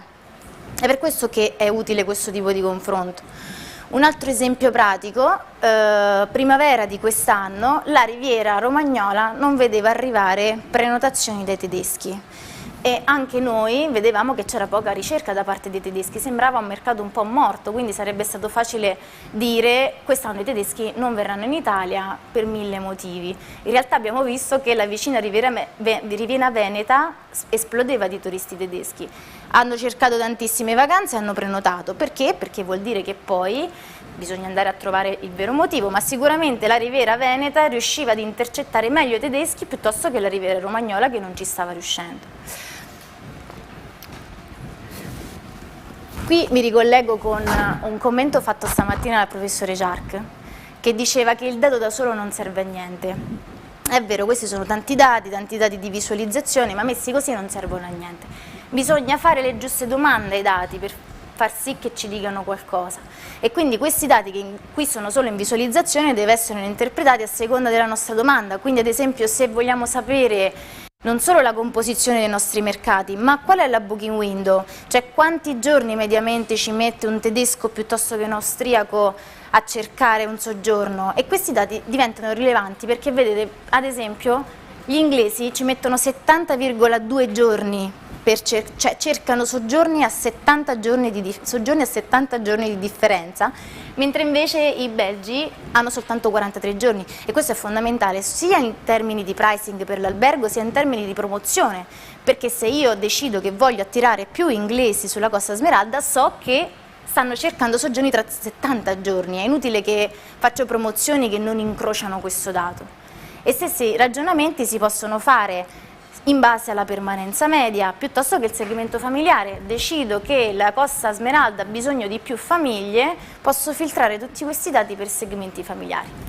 Questa che vi sto facendo vedere adesso è una dashboard destinata alle destinazioni turistiche, quindi grandi territori che devono fare programmazione, ma in realtà sono utilizzati anche dagli albergatori. Gli albergatori nel loro RMS di Libra utilizzano questi dati non solo in visualizzazione, quindi ogni giorno possono vedere qual è la pressione della domanda per la propria destinazione per n giorni futuri, ma poi ce l'hanno anche nell'algoritmo questo dato, perché che succede? Che se dopodomani la pressione della domanda è molto alta, l'algoritmo lo sa, ne tiene conto e suggerisce un prezzo di vendita molto più alto. È in questo che sta l'innovazione tecnologica del Big Data, quindi non solo usarlo come visualizzazione, ma usarlo come strumento di analisi del territorio in questo caso e poi anche come strumento attivo quotidiano per il singolo albergo. Parliamo di futuro e che cosa succederà nei prossimi mesi. Queste sono le ricerche fatte dal 1 agosto 2022 al 24 ottobre, quindi molto recenti. Sono ricerche che ho scelto di analizzare questo periodo un po' più limitato perché semplicemente negli ultimi mesi sono venuti a galla veri problemi dell'aumento dei costi e abbiamo capito bene quali saranno gli effetti indiretti che avranno sulle nostre vacanze. Vi premetto che i volumi sono ancora bassi, ci sono ancora poche ricerche di pernottamenti per il prossimo anno, come è normale che sia, ad agosto, settembre è normale, non ci si preoccupi ancora per l'anno dopo. Però che cosa possiamo capire da questo grafico? Prima di tutto che ci sono ovviamente delle date di check-in particolari, magari ci sono delle date che vanno fuori da questa logica sabato-sabato e quindi sarebbe importante andare a capire perché ci sono dei picchi di domanda in periodi fuori il sabato-sabato. Ma poi soprattutto vediamo che qui la quota di stranieri è molto più alta, è del 73%. E questo che vuol dire? Sicuramente gli italiani non cercano con molto anticipo, lo sappiamo già, però gli stranieri sì. E se vogliamo intercettare gli stranieri, che siamo una destinazione o che siamo un hotel, lo dobbiamo sapere prima, perché loro, dovendo fare un viaggio all'estero, si informano con tantissimo anticipo. E quindi, ad esempio, da questo grafico specifico non si vede, ma vi posso raccontare cosa dice tra le righe, e dice che la prima destinazione, la prima nazionalità interessata alla Costa Smeralda per l'anno prossimo in questo momento è il Belgio. I turisti provenienti dal Belgio sono al primo posto per pressione della domanda e stanno cercando soggiorni soprattutto tra febbraio e aprile. Sono interessati soprattutto a quel periodo. Noi come siamo messi con la promozione tra febbraio e aprile per i belgi? Cioè, che cosa facciamo per convincere queste persone che ci stanno guardando a venire effettivamente in costa, a pagare un albergo, a fare un'esperienza? E poi un altro esempio sono i tedeschi. I tedeschi che stanno cercando adesso la Costa Smeralda sono quelli che hanno una permanenza media di 9 notti. Quindi sicuramente sono dati che se io so con largo anticipo, so organizzare tutto, so organizzare la struttura, so organizzare il pricing, so organizzare la destinazione, i servizi, ma soprattutto la promozione, se ad esempio voglio concentrarmi sulle destinazioni lunghe, ad esempio. Io vi vorrei lasciare con quest'ultima slide che mostra quanto sono sensibili questi dati, quanto è sensibile la domanda. Noi quando abbiamo iniziato ad analizzare questi dati li abbiamo studiati in realtà per 2 anni prima di diffondere questa dashboard e ci sono state veramente delle sorprese perché ci siamo resi conto che la domanda turistica, quindi i turisti sono molto molto sensibili, più di quanto ci immaginiamo.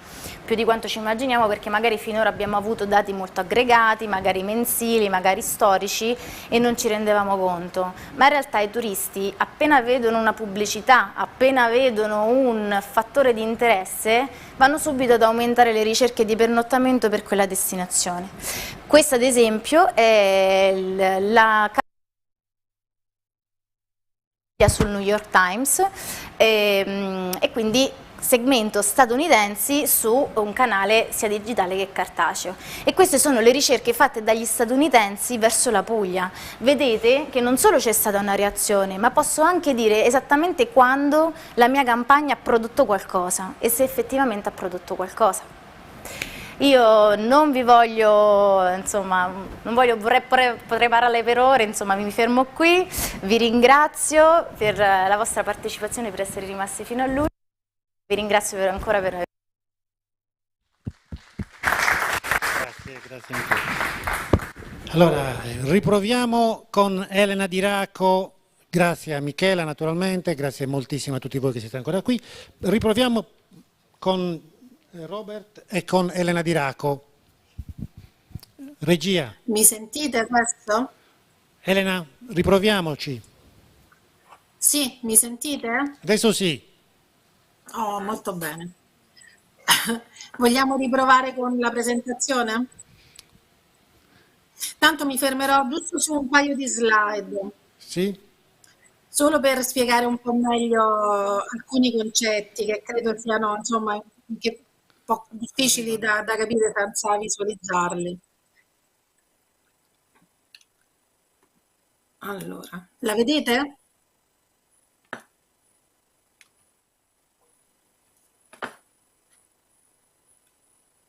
La stai condividendo? Presentazione? Elena, la devi condividere. Sì, la sto condividendo. Ancora non la vediamo. Vabbè, niente, senza presentazione. Allora faccio due parole proprio perché poi tanto il materiale ve lo condivido, lo lasciamo a disposizione. Volevo dire due cose, appunto. Sicuramente questi strumenti che leggono l'immediato e sia nel passato che nel futuro attraverso lo studio dei big data per noi sono fondamentali. Noi li abbiamo adottati sia rispetto ai dati di prenotazione delle strutture ricettive, quindi attraverso tutta la lettura di quello che viene prenotato online, ma anche relativamente alle prenotazioni aeroportuali, perché questo per noi è un po', passatemi il termine, la palla di vetro, cioè ci fa capire effettivamente quante persone hanno acquistato il biglietto verso le nostre destinazioni italiane, da quali mercati, e sappiamo quando arrivano e quando partono, sappiamo appunto quanto tempo prima prenotano, tutte queste informazioni di cui oggi penso vi abbiano parlato abbondantemente. Ma anche altre piattaforme digitali. Per esempio abbiamo messo in campo una piattaforma per il social listening, perché abbiamo attivato questi strumenti in occorrenza della pandemia, quando abbiamo cominciato a pubblicare ogni settimana un bollettino che contenesse tutte le informazioni anche sul sentiment della popolazione, dai mercati di prossimità in primo luogo, ma insomma anche in ascolto verso quelli più lontani, rispetto all'Italia e come era vista nell'ambito della sicurezza delle nostre destinazioni, delle nostre strutture ricettive e così via. Non solo, ma abbiamo voluto attivare anche una piattaforma che andasse a leggere i dati relativi al consumo digitale, agli stili di vita, proprio perché tutti questi eventi stanno modificando i comportamenti turistici molto più di quelle che erano le variazioni naturali della domanda. E infine, sempre in conseguenza della pandemia, un'attenzione ancora più particolare a quella parte di ricettivo che è più complicata da leggere, quella legata all'abitazione privata. Perché? Perché sappiamo che queste nuove esigenze di sicurezza, di individualità, questa nuova modalità di vacanza che ci ha accompagnato negli ultimi 2 anni,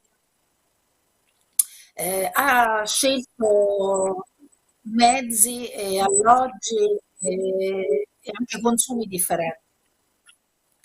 Però a fianco a queste piattaforme noi continuiamo a pensare che in un impianto di ricerca che possa rispondere a tutte le tipologie di imprese sia necessario ancora attivare delle indagini che verticalalmente ci rispondano di quelle che sono le esigenze, le tendenze, le performance, per esempio del ricettivo, in tutte le sue modalità, perché se è vero che la piattaforma che ci dà i dati sull'occupazione delle camere che sono state prenotate online ci restituisce una fotografia immediata, è vero altresì che però tanti turisti hanno